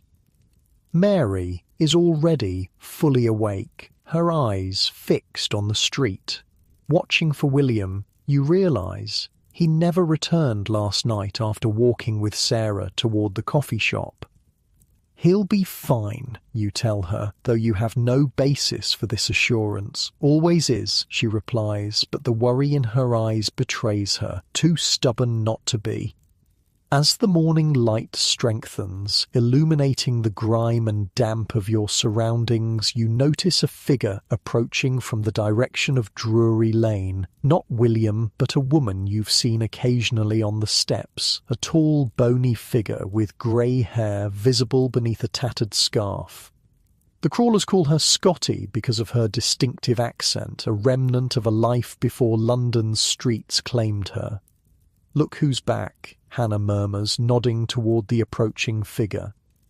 Scotty walks with a peculiar shuffling gait that speaks of exhaustion and inadequate footwear. Her most distinctive feature is the grey waterproof coat she wears, fastened so tightly around her thin frame that it seems in danger of tearing. It's her only protection against the elements. Rumour has it she has no underclothing whatsoever. On her feet are what once might have been galoshes, now reduced to shapeless coverings with no soles. 3 days picking oakum, wasn't it? James asks, as Scotty reaches the steps. Aye, she confirms, lowering herself carefully onto the stone beside Elizabeth. 3 days in Marylebone workhouse for the crime of seeking shelter too often in 1 month. Her voice carries the unmistakable lilt of Scotland, but there's a refinement to her speech that sits at odds with her ragged appearance. Unlike many who've been on the streets for extended periods, Scotty retains a vocabulary and diction that hints at education and better days. "Worth it?" Elizabeth asks, a genuine question rather than judgment.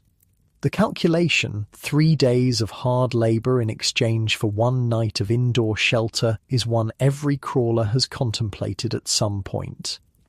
"Not even slightly," Scotty replies with surprising vehemence. "My hands are raw, my back feels broken, and the food barely deserved the name." She holds out her palms as evidence. The skin is reddened and cracked from the harsh work of unravelling old rope fibres. "Least you were dry," Hannah offers, punctuating the observation with a wet cough that's grown worse overnight. "Dry and imprisoned," Scotty corrects. "I'd rather take my chances with the rain."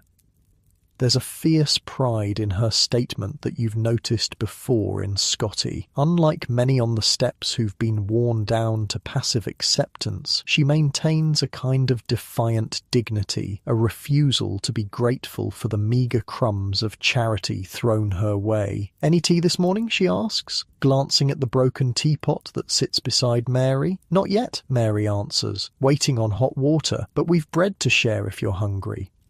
Scotty's expression softens slightly at this offer. "That's kind, but I'll not take food from those with less than myself." This, too, is characteristic of her, this stubborn insistence on certain principles even when they work against her self-interest. She's thin to the point of gauntness, clearly in need of food, yet her pride won't allow her to accept what she perceives as charity from her fellow crawlers. "Not charity," you say gently, "just sharing what we have today because tomorrow it might be you with something to share." Scotty considers this, then nods once, accepting the rationale that allows her to preserve her dignity. "In that case, I thank you." Mary breaks off a portion of her remaining bread from last night and passes it to Scotty, who accepts it with a formal nod that seems almost comical given your surroundings. She eats slowly with the deliberate care of someone making a small amount last as long as possible. "Any word of your son?" she asks Mary between careful bites. "Not since yesterday evening," Mary replies. "Walked with Sarah toward the coffee shop and didn't come back." Scotty nods thoughtfully. Young men find their way. He seemed to have a new purpose about him yesterday. It's an astute observation from someone who wasn't present for most of the previous day's developments. But Scotty has a way of noticing things, of reading the subtle shifts in circumstances that others might miss. "Where'd you sleep last night?" James asks her, curiosity overcoming propriety. "After Marylebone?" "Embankment," she answers shortly. "Found a relatively dry spot under one of the arches. The embankment is a fair distance away, a long walk for someone in Scotty's condition. The fact that she's returned to these steps speaks to the invisible bonds that form even in the most precarious communities. For whatever reason, she considers this spot and perhaps this group worth returning to." "As if reading your thoughts," Elizabeth says. "Glad you came back to us. Steps aren't the same without your commentary." This draws a rare smile from Scotty, transforming her severe features for a brief moment. "Where else would I go? This is the intellectual centre of London's underclass, is it not?" The joke, for it must be a joke given your circumstances, surprises a laugh from several of you. It's the kind of unexpected wit that makes Scotty something of an enigma among the crawlers. Most people in her position have long since lost any capacity for humour or irony. "I'll get water," you offer, standing and stretching your stiff limbs. "For tea, if Mr. Parker's feeling generous this morning." "I'll come with you," Scotty says unexpectedly, rising with visible effort. "My legs need stretching after 3 days of sitting hunched over oakum."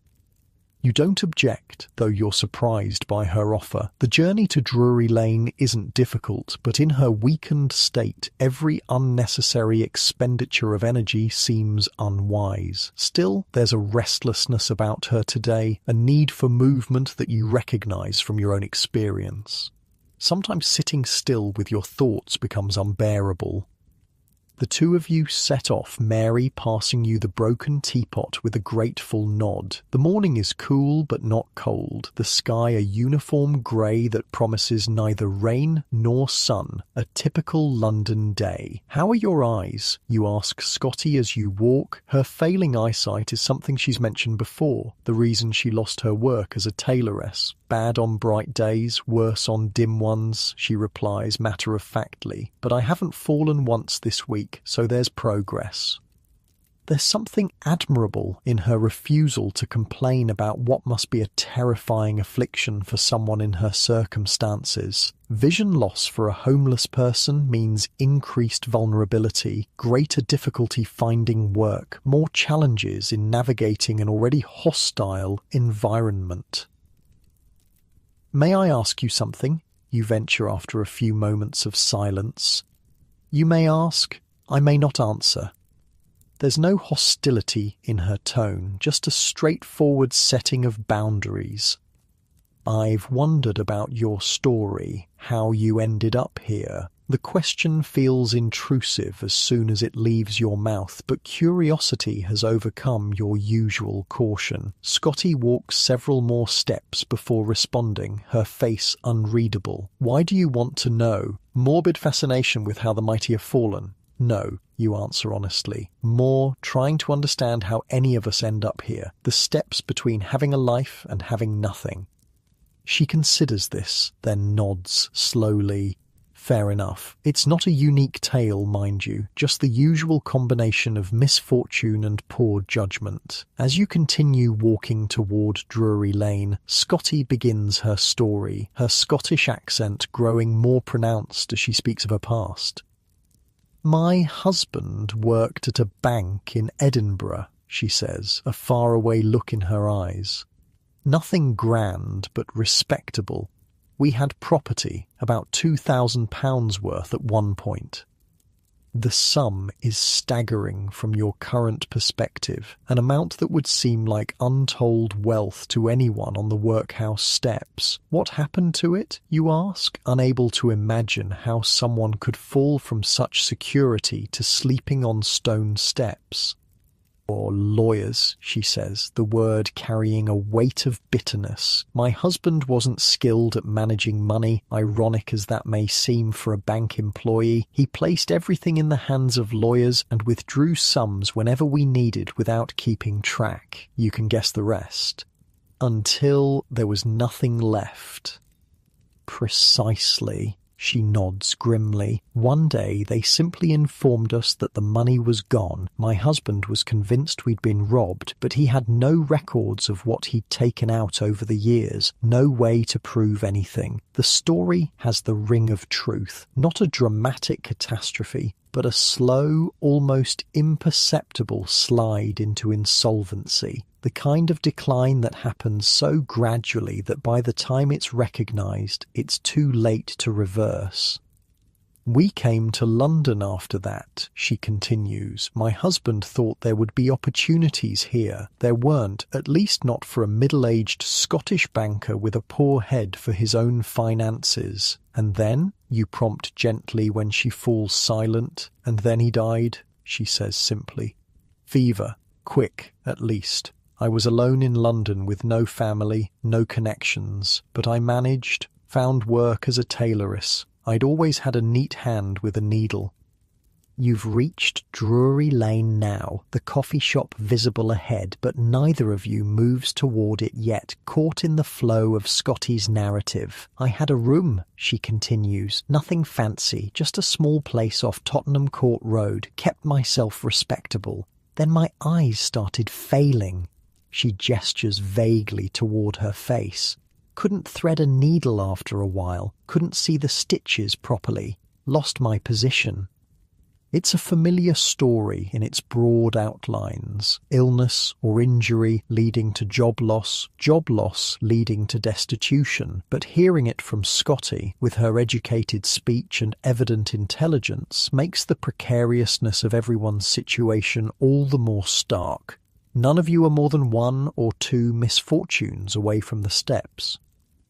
I fell behind on rent, she goes on, her voice matter of fact. Landlord turned me out, seized what little I had for payment. I found a bed at a common lodging house. Not ideal, but better than the street. And then, you ask, sensing there's more to the story. Scotty's face darkens. And then, someone stole my clothes while I slept. Every stitch except this. She plucks at the grey waterproof that serves as her only garment. I had it over me as a blanket, so it was saved. The magnitude of this final indignity hits you hard. To lose not just home and livelihood, but the basic dignity of clothing. It's a theft not just of possessions, but of the last remnants of social acceptance. With no clothes, I couldn't seek work, she explains, echoing your thoughts. Couldn't present myself anywhere. The streets were the only option left. You've reached the coffee shop now, but you hesitate outside, reluctant to interrupt her story for something as mundane as hot water. The worst part, she says suddenly, her voice dropping lower, isn't the cold or the hunger or even the discomfort. It's the enforced idleness, this awful, lazy, idle life I'm forced to lead. I would rather have my hands cut and blistered with hard work than sit useless on those steps day after day. The passion in her voice is startling. Most crawlers eventually surrender to their circumstances, finding a kind of numb acceptance. But Scotty burns with frustrated energy, with thwarted purpose. You have a plan, you observe. It's not a question. Something in her manner suggests a mind still working, still plotting a way out. 7 shillings, she says. That's what I could earn weekly at the army stores in Pimlico. I worked there before, in better days. They know me, know my work. But, you prompt, hearing the unspoken obstacle, but I need decent clothes first, an address to give them. Can't exactly say, find me on the workhouse steps if you need me. The coffee shop door opens and Mr. Parker himself emerges, a look of mild surprise on his face at finding you standing outside rather than entering. Water for tea? he asks, noting the teapot in your hands. Yes, please, you answer, if it's not too much trouble. No trouble, he says, taking the pot. As he turns to go back inside, he hesitates, looking at Scotty more carefully. You're the Scottish lady, aren't you, from near the steps? Scotty straightens slightly, a hint of her former dignity visible in her bearing despite her ragged appearance. I am. Thought so. Sarah mentioned you, said you were educated, could read and write well. I can, Scotty confirms, a cautious note in her voice, as if uncertain where this conversation is leading. Mr. Parker nods thoughtfully. I've bills and accounts that need sorting, books that need keeping. Not regular work, mind you, just an afternoon here and there, but it's indoors, and it pays. The offer hangs in the air between them. You hold your breath, afraid that Scotty's pride might cause her to refuse what could be a critical opportunity. My appearance is hardly suitable for your establishment, she says after a moment, gesturing at her ragged state. Mr. Parker shrugs. Backroom work. No one would see you but me and the kitchen boy, and Sarah, of course. You can see the calculation happening behind Scotty's eyes, weighing pride against opportunity, dignity against necessity. When would you need this assistance? She asks finally. Tomorrow afternoon would do, he replies. 2 hours to start, 6pence for your trouble. 6pence, a paltry sum to most working Londoners, but a fortune to someone on the steps, enough for a night's lodging in a decent house, or a meal that wasn't scraps, or saved toward those decent clothes she needs for real employment. I'll be here, Scotty says, with simple dignity. Thank you. Mr. Parker disappears inside with the teapot, leaving you and Scotty standing in momentary silence, absorbing what's just happened. Well, you say finally, that's unexpected good fortune. Fortune had little to do with it, Scotty responds, but there's a lightness in her voice that wasn't there before. Sarah put in a word clearly, and Mr. Parker needs help he can get cheaply. Still, you persist, it's an opportunity. A small one, she acknowledges, but yes, it's something. A beginning, perhaps. You wait in companionable silence for Mr. Parker to return with the water. When he does, the teapot is steaming, the water freshly boiled. Careful now, he warns, handing it to you. It's hot enough to scald. Thank you, you say, accepting it carefully, for everything. He waves away your gratitude with the embarrassment of someone unused to being thanked for basic kindnesses. Off with you now. Got customers coming soon. The walk back to the steps is slower than the journey out, both of you concentrating on not spilling the precious hot water, but there's a different energy between you now, a sense of possibilities opening, however small. Will you tell the others? You ask, nodding toward the steps that are now visible in the distance. About the work with Mr. Parker? Scotty considers this. Yes, she decides, not to boast, but because it might matter to them too, to know that escape is possible, even if just for 2 hours at a time. You understand perfectly. In the world of the crawlers, hope is both dangerous and necessary. Too much leads to crushing disappointment. Too little leads to surrender. The delicate balance, realistic expectations tempered with just enough optimism to keep moving forward, is essential for survival. As you approach the steps, you see that William has returned. He sits beside his mother, talking animatedly, his usual sullenness replaced by something close to enthusiasm. Whatever happened after he left with Sarah yesterday, it seems to have continued his transformation. Look who's back, you say to Scotty, nodding toward the boy. And changed, she observes with her usual perceptiveness. Something's lit a fire in that one. You rejoin the group, carefully setting down the teapot in its usual place. Elizabeth immediately begins the ritual of brewing, stirring the hot water with the used leaves from yesterday to coax whatever flavour might remain. Scotty has news, you announce, giving her an encouraging nod. All eyes turn to the tall Scotswoman who straightens her thin shoulders before speaking. Mr. Parker at the coffee shop has offered me some work, accounting, bookkeeping, tomorrow afternoon. The news is met with a mixture of surprise and cautious approval. In the unspoken hierarchy of the steps, any movement toward legitimate employment raises one's status immediately. Well done, Mary says warmly. That's good news indeed. What about you, lad? Elizabeth asks William. You seem in better spirits today. William nods, a hint of a smile playing around his mouth. Market manager says he can use me 3 mornings a week. Regular work, regular pay. And he doesn't mind if Agnes is with me while I'm there. This announcement causes a stir of excitement. Regular work for William, a solution for Sarah's childcare problem. These are significant developments in the small world of the steps. Did you sleep there? Mary asks her son. At the market? He nods again. Manager let me stay in the storage room. It's warm, at least, and there's a chance of more work if I prove reliable. As Elizabeth distributes the tea, passing the pot carefully from person to person, you're struck by the subtle but significant shift that's occurred in just 24 hours. Yesterday, your group was focused entirely on immediate survival. Today, there are threads extending outward. William's market work, Scotty's bookkeeping, the continued hope of the hop fields. Small things, easily broken but real nonetheless.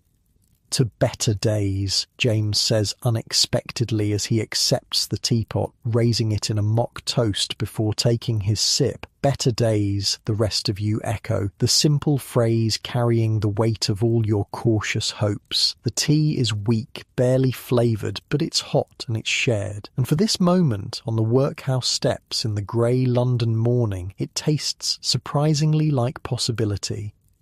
The weather holds through midday, the grey sky neither improving nor worsening. A small mercy, but one you've learned to appreciate. On the steps, even the absence of new misery counts as good fortune.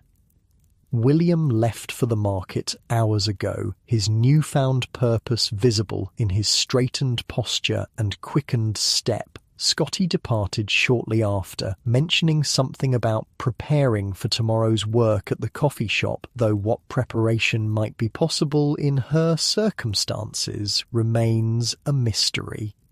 Hope she's not spending what little she has on clothes, Elizabeth comments, watching Scotty's tall figure disappear around a corner. Parker won't care what she's wearing for backroom work. Pride, Mary says simply, hard to let go of, even here. You understand perfectly. Pride is often the last possession surrendered, sometimes valued above food or warmth or safety. For Scotty, with her memories of better days, it seems especially precious.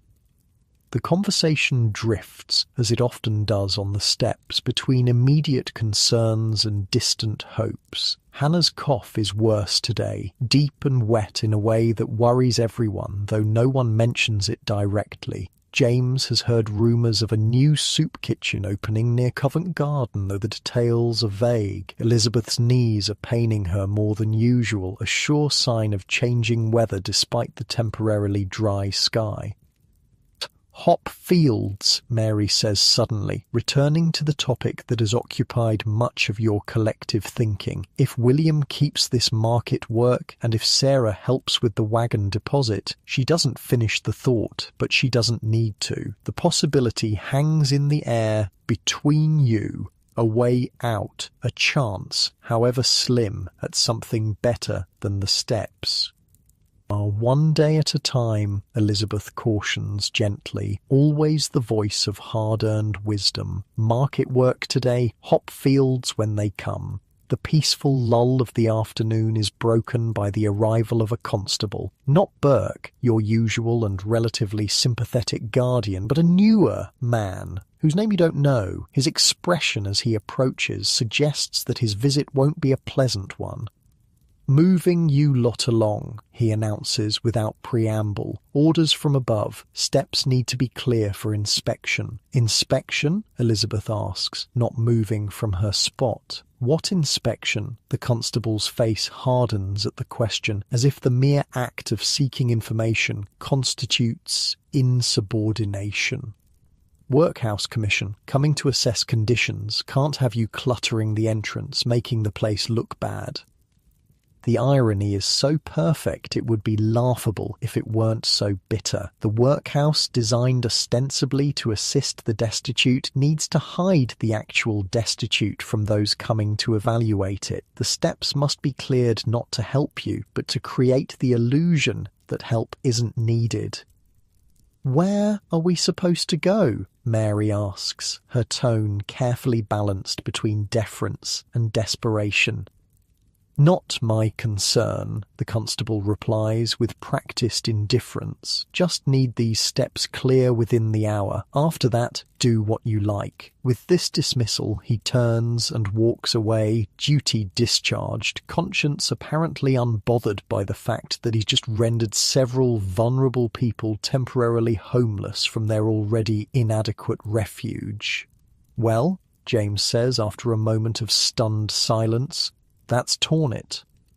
"Just for a few hours," you suggest, trying to sound more hopeful than you feel. "We can come back after the inspection. If someone else doesn't claim the spot," Hannah points out, her voice rough from coughing. "News travels fast when there's a good doorway free." She's right, of course.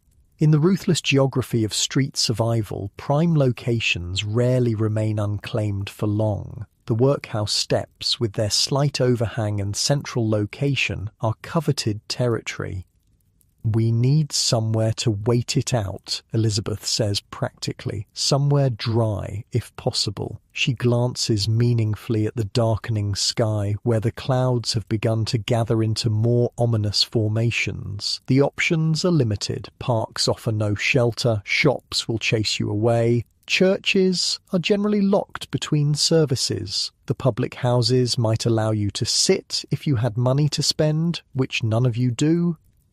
A library, James suggests, the one on Great Russell Street, sometimes lets us sit if we're quiet and don't smell too bad. It's a possibility, but a distant one. Great Russell Street is a long walk for those in your condition, and the librarian's tolerance for obviously homeless visitors is inconsistent at best. "St. Martin's Porch," Hannah counters. "Deeper than most, room for all of us if we squeeze." This suggestion has more immediate appeal. St. Martin's is closer, and its entrance portico does indeed offer better protection than most. The downside is its popularity. You likely won't be the only ones seeking its shelter. St. Martin's, Elizabeth decides, her status as the group's unofficial leader once again unchallenged. Before the rain starts.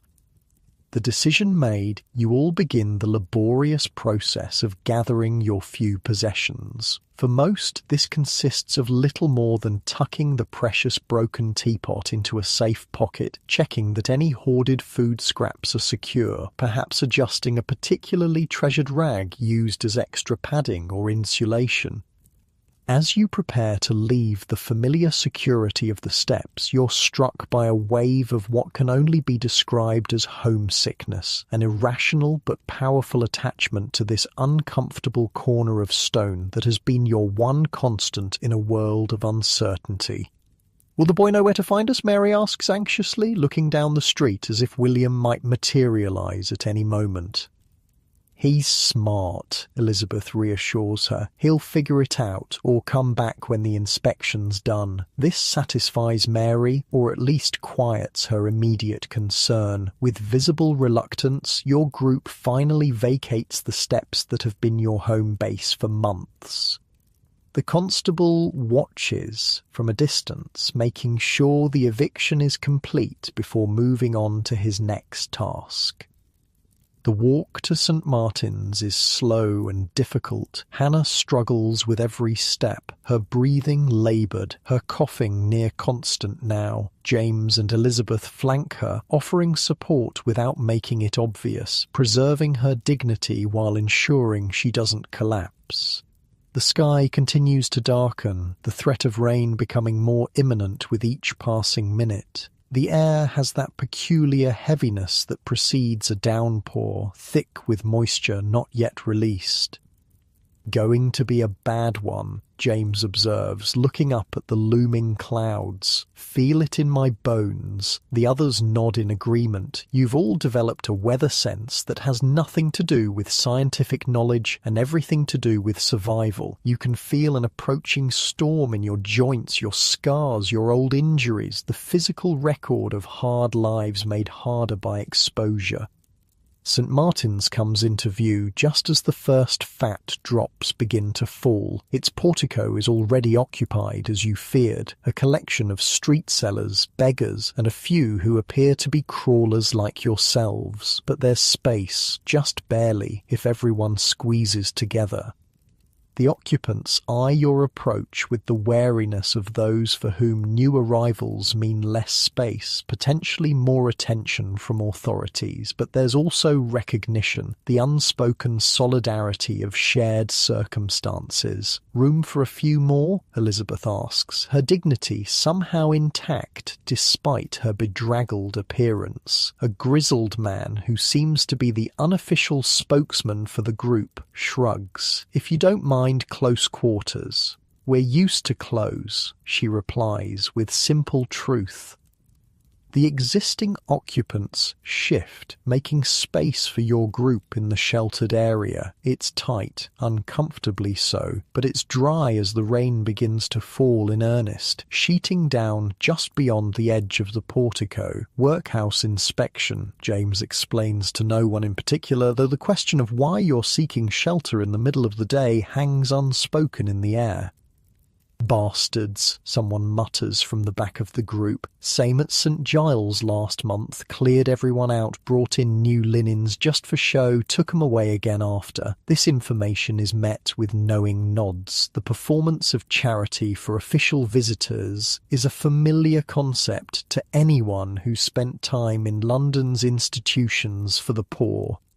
The rain intensifies, drumming against the stone steps beyond your shelter. The sound would be soothing in other circumstances, if you were inside a proper building, if you had dry clothes and a full stomach, if you knew the rain couldn't reach you. As it is, the noise serves as a constant reminder of your precarious position, of how quickly comfort can turn to misery with just a few feet of difference.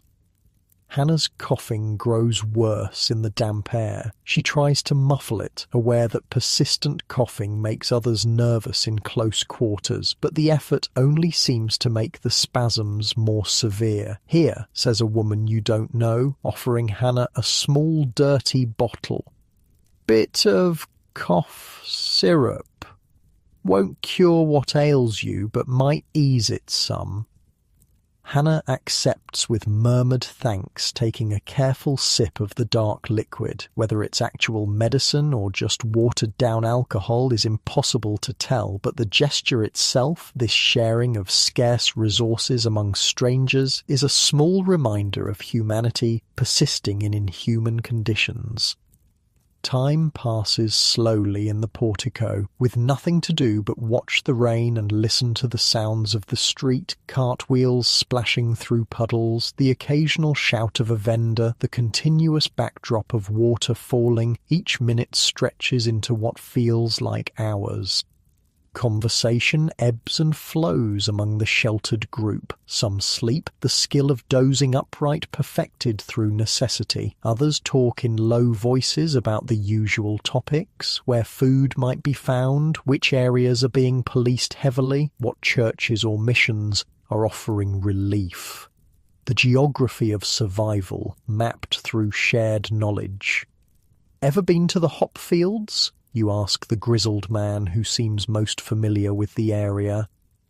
He nods, his eyes brightening slightly at the question. 3 seasons past. Good money if you've got a strong back and quick hands. We're thinking of trying this year, you say, including your whole group in the tentative plan, if we can manage the deposit for the wagon.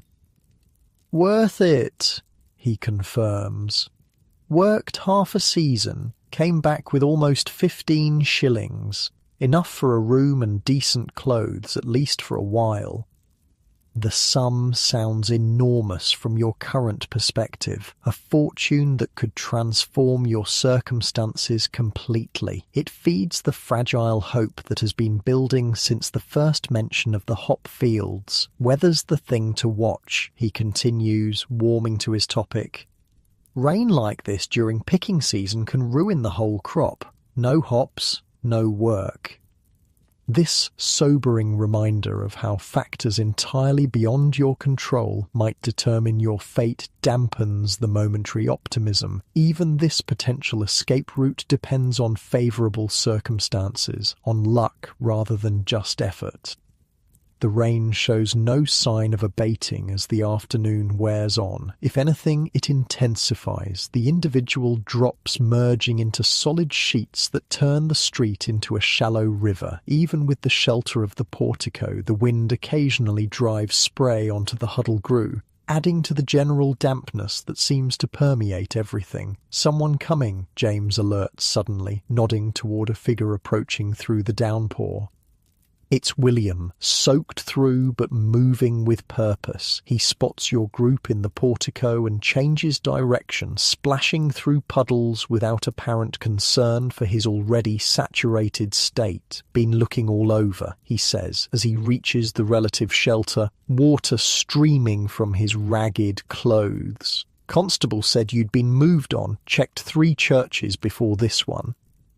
You're drenched, Mary scolds, but the relief in her voice undermines any attempt at sternness. Should have waited out the rain. William shakes his head, sending droplets flying. Couldn't. Important news. He pauses, seeming to realise that his announcement has drawn attention from the entire sheltered group, not just his immediate circle. Lowering his voice, he continues, Market manager says he can use me every day next week. Full days, not just mornings, 6p daily.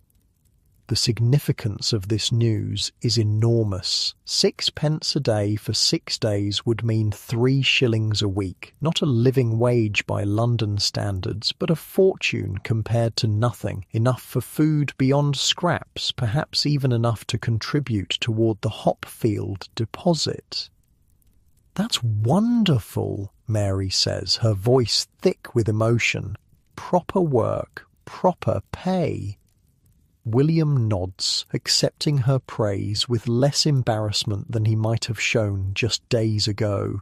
And there's more. Sarah's talked to the charitable ladies again. They've agreed to give her more time if she can show Agnes is being properly cared for during her shifts.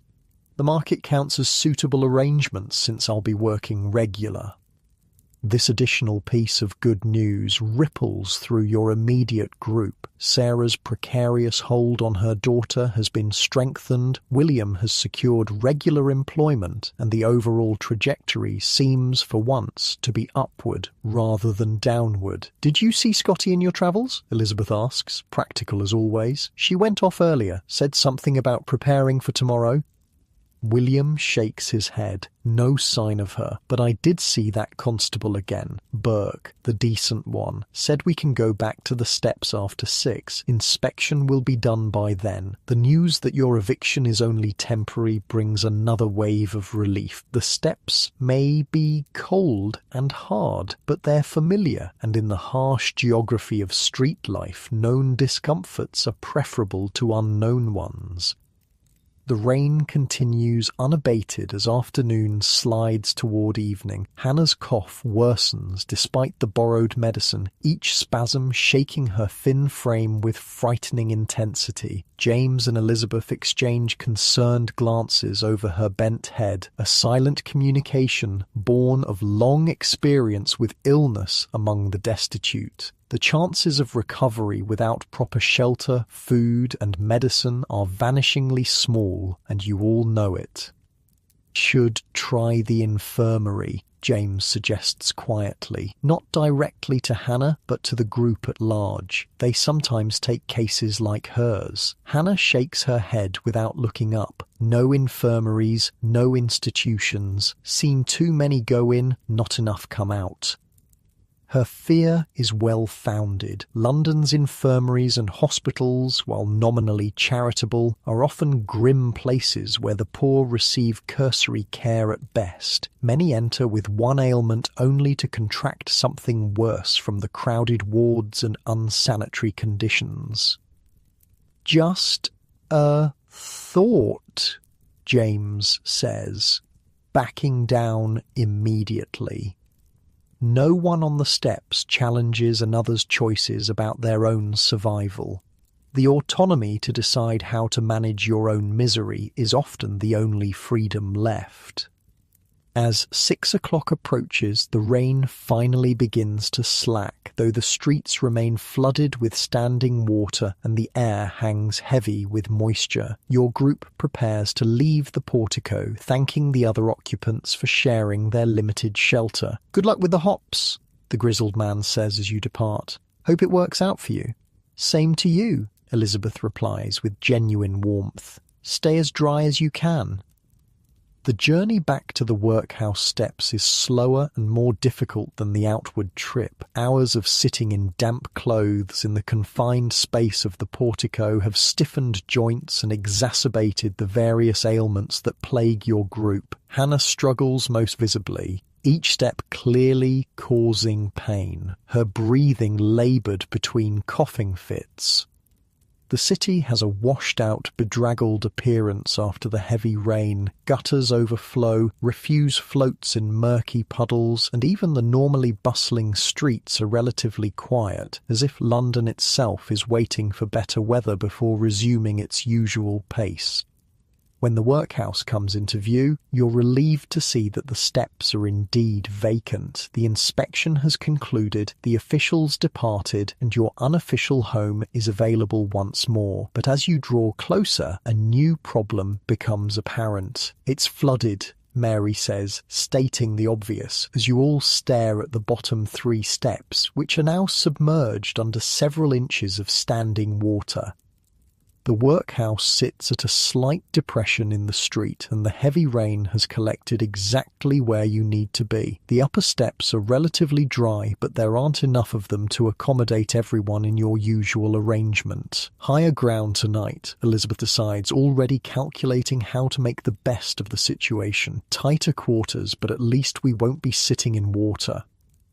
No one argues. The modified arrangement will mean less personal space, more direct contact with each other, but the alternative, wet stone in contact with already damp clothing, would be far worse. In the cold of a London evening after rain, such conditions can be deadly, particularly for those already weakened like Hannah.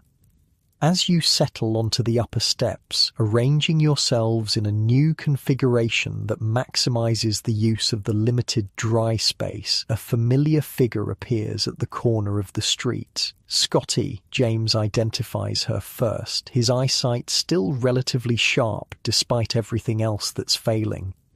It is indeed Scotty, moving with her characteristic shuffling gait, but there's something different about her appearance. As she draws closer, the change becomes apparent. She's wearing a shawl that wasn't part of her meagre wardrobe this morning. It's threadbare and patched, clearly second-hand or worse, but it's an addition to her perpetual grey waterproof.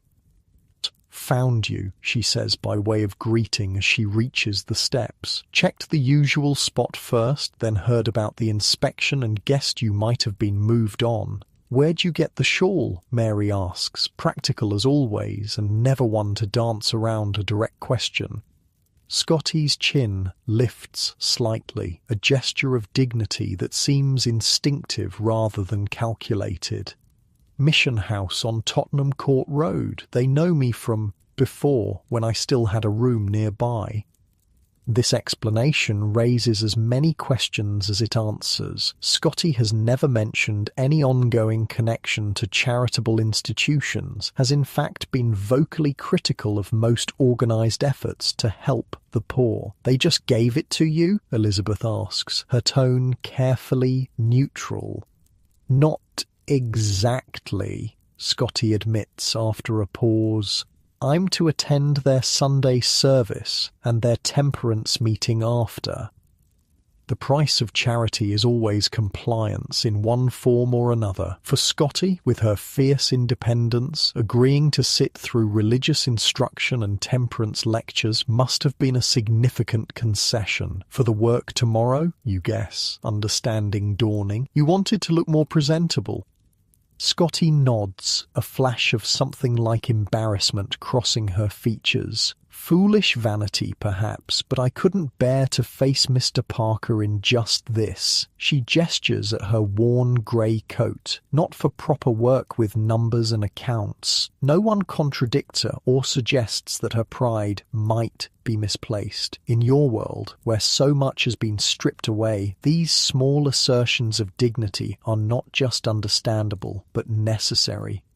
She joins your reconfigured arrangement on the upper steps, fitting herself into the limited available space with careful consideration for Hannah, whose condition has clearly deteriorated during the day. Bad chest, she observes, looking at Hannah with concern. Need to get her inside somewhere. She won't go to the infirmary, James informs her. Can't say I blame her. Scotty nods, understanding perfectly. What about the casual ward here, she suggests, nodding toward the workhouse door behind you. Just for a night or two, until the worst passes. 3 days picking oakum if they let you in, Elizabeth reminds her. You said yourself it wasn't worth it. Different calculation when you're coughing like that, Scotty points out, and they have to take the sick, at least in theory. Hannah shakes her head weakly. Rather take my chances here, she insists between coughs, with friends. The simple designation, friends, not just fellow crawlers or companions in misery, touches something in all of you. For all its hardships, the community of the steps offers something that institutions cannot, a form of care that comes without conditions or judgment.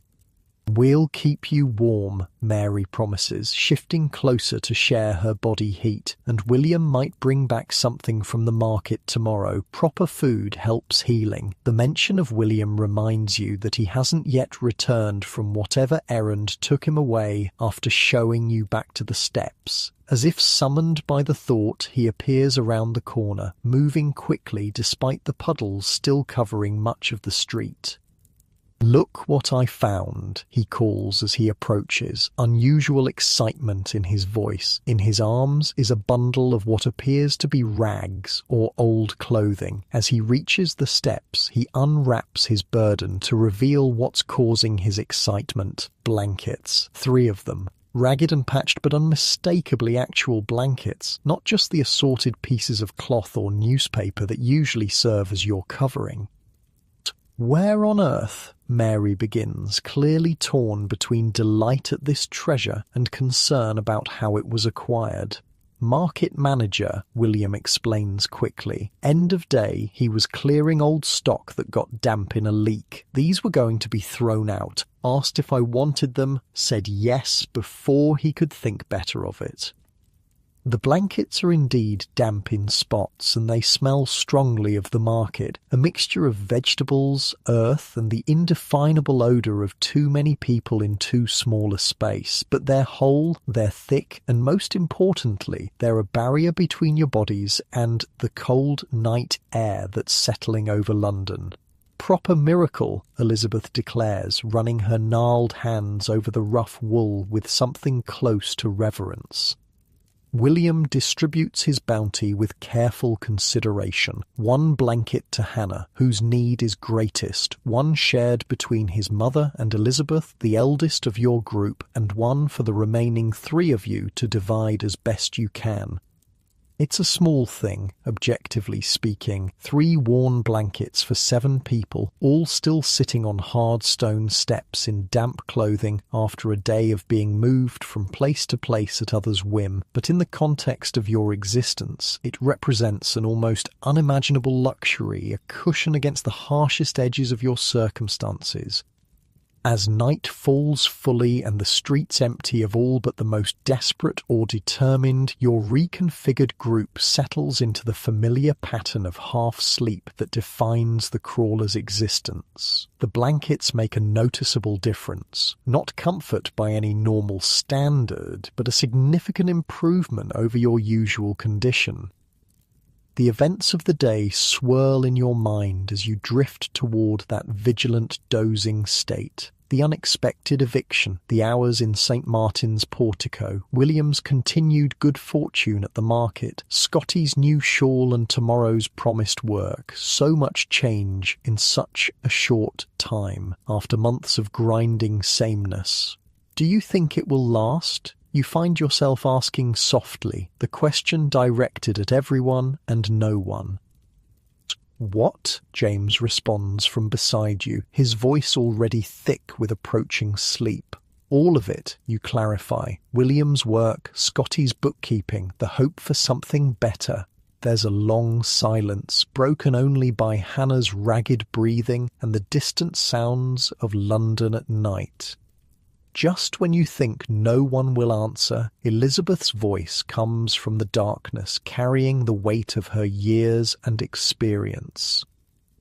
"Some of it might," she says simply. "Some of it won't, but tonight we have blankets and tomorrow some of us have work. That's more than we had yesterday. In the harsh reality of life on the steps, this modest assessment is as close to optimism as wisdom allows.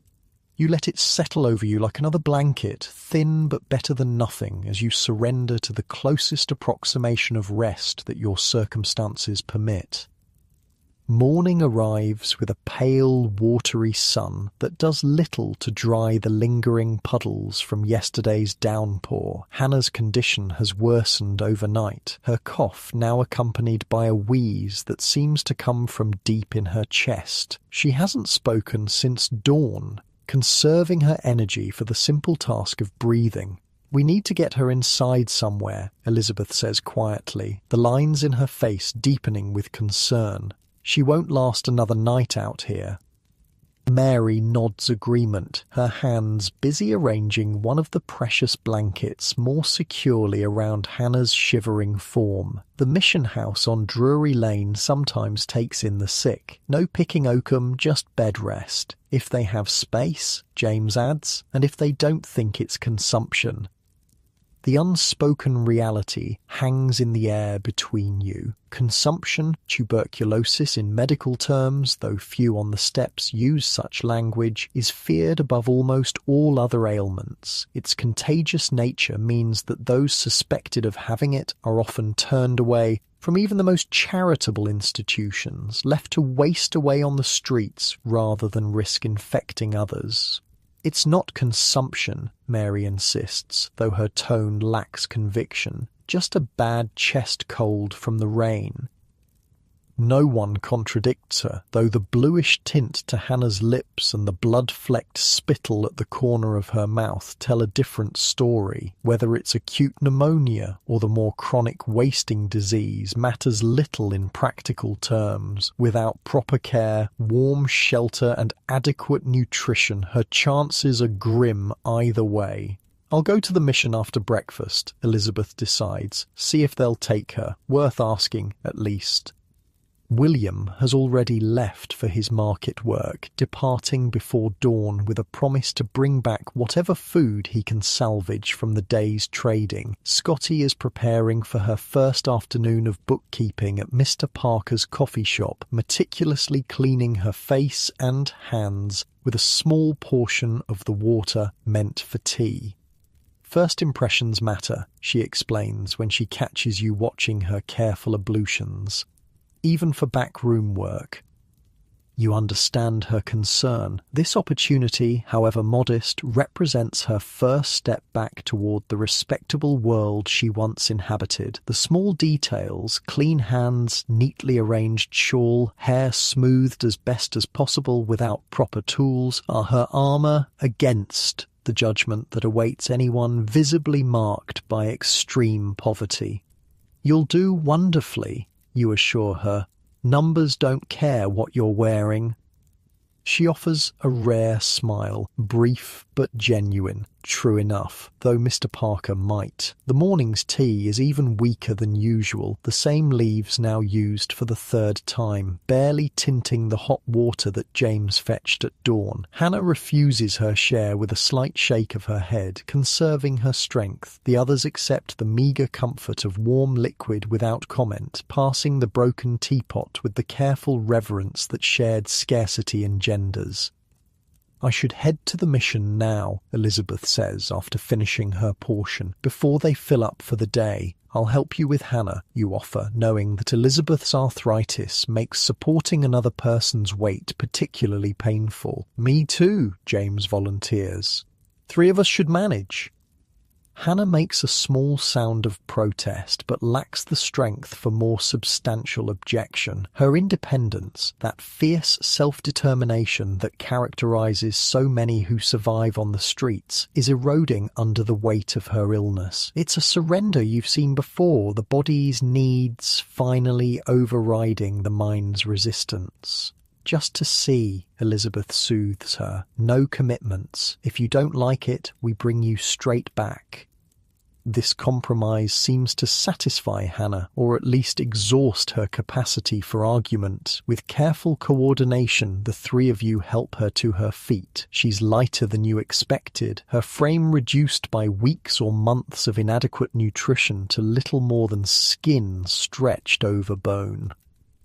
"Mary, save our spots," James instructs as your small procession prepares to depart. "And tell William where we've gone when he gets back." Mary nods, settling more firmly onto the step as if physically claiming the territory for all of you. In the precarious geography of street life, leaving your established place, even for good reason, always carries the risk that it won't be there when you return. The journey to the Drury Lane mission is slow and halting. Hannah can walk, but just barely, each step clearly requiring concentrated effort. You and James support her on either side, while Elizabeth leads the way, her own movement hampered by painful joints, but her determination unwavering. "Almost there," she encourages as the mission comes into view. A narrow building wedged between a chandler's shop and a dingy pub. Its only distinguishing feature is a small cross painted above the door, faded by London's perpetual grime but still visible. The mission is already busy despite the early hour. A line of ragged figures waits outside for the daily...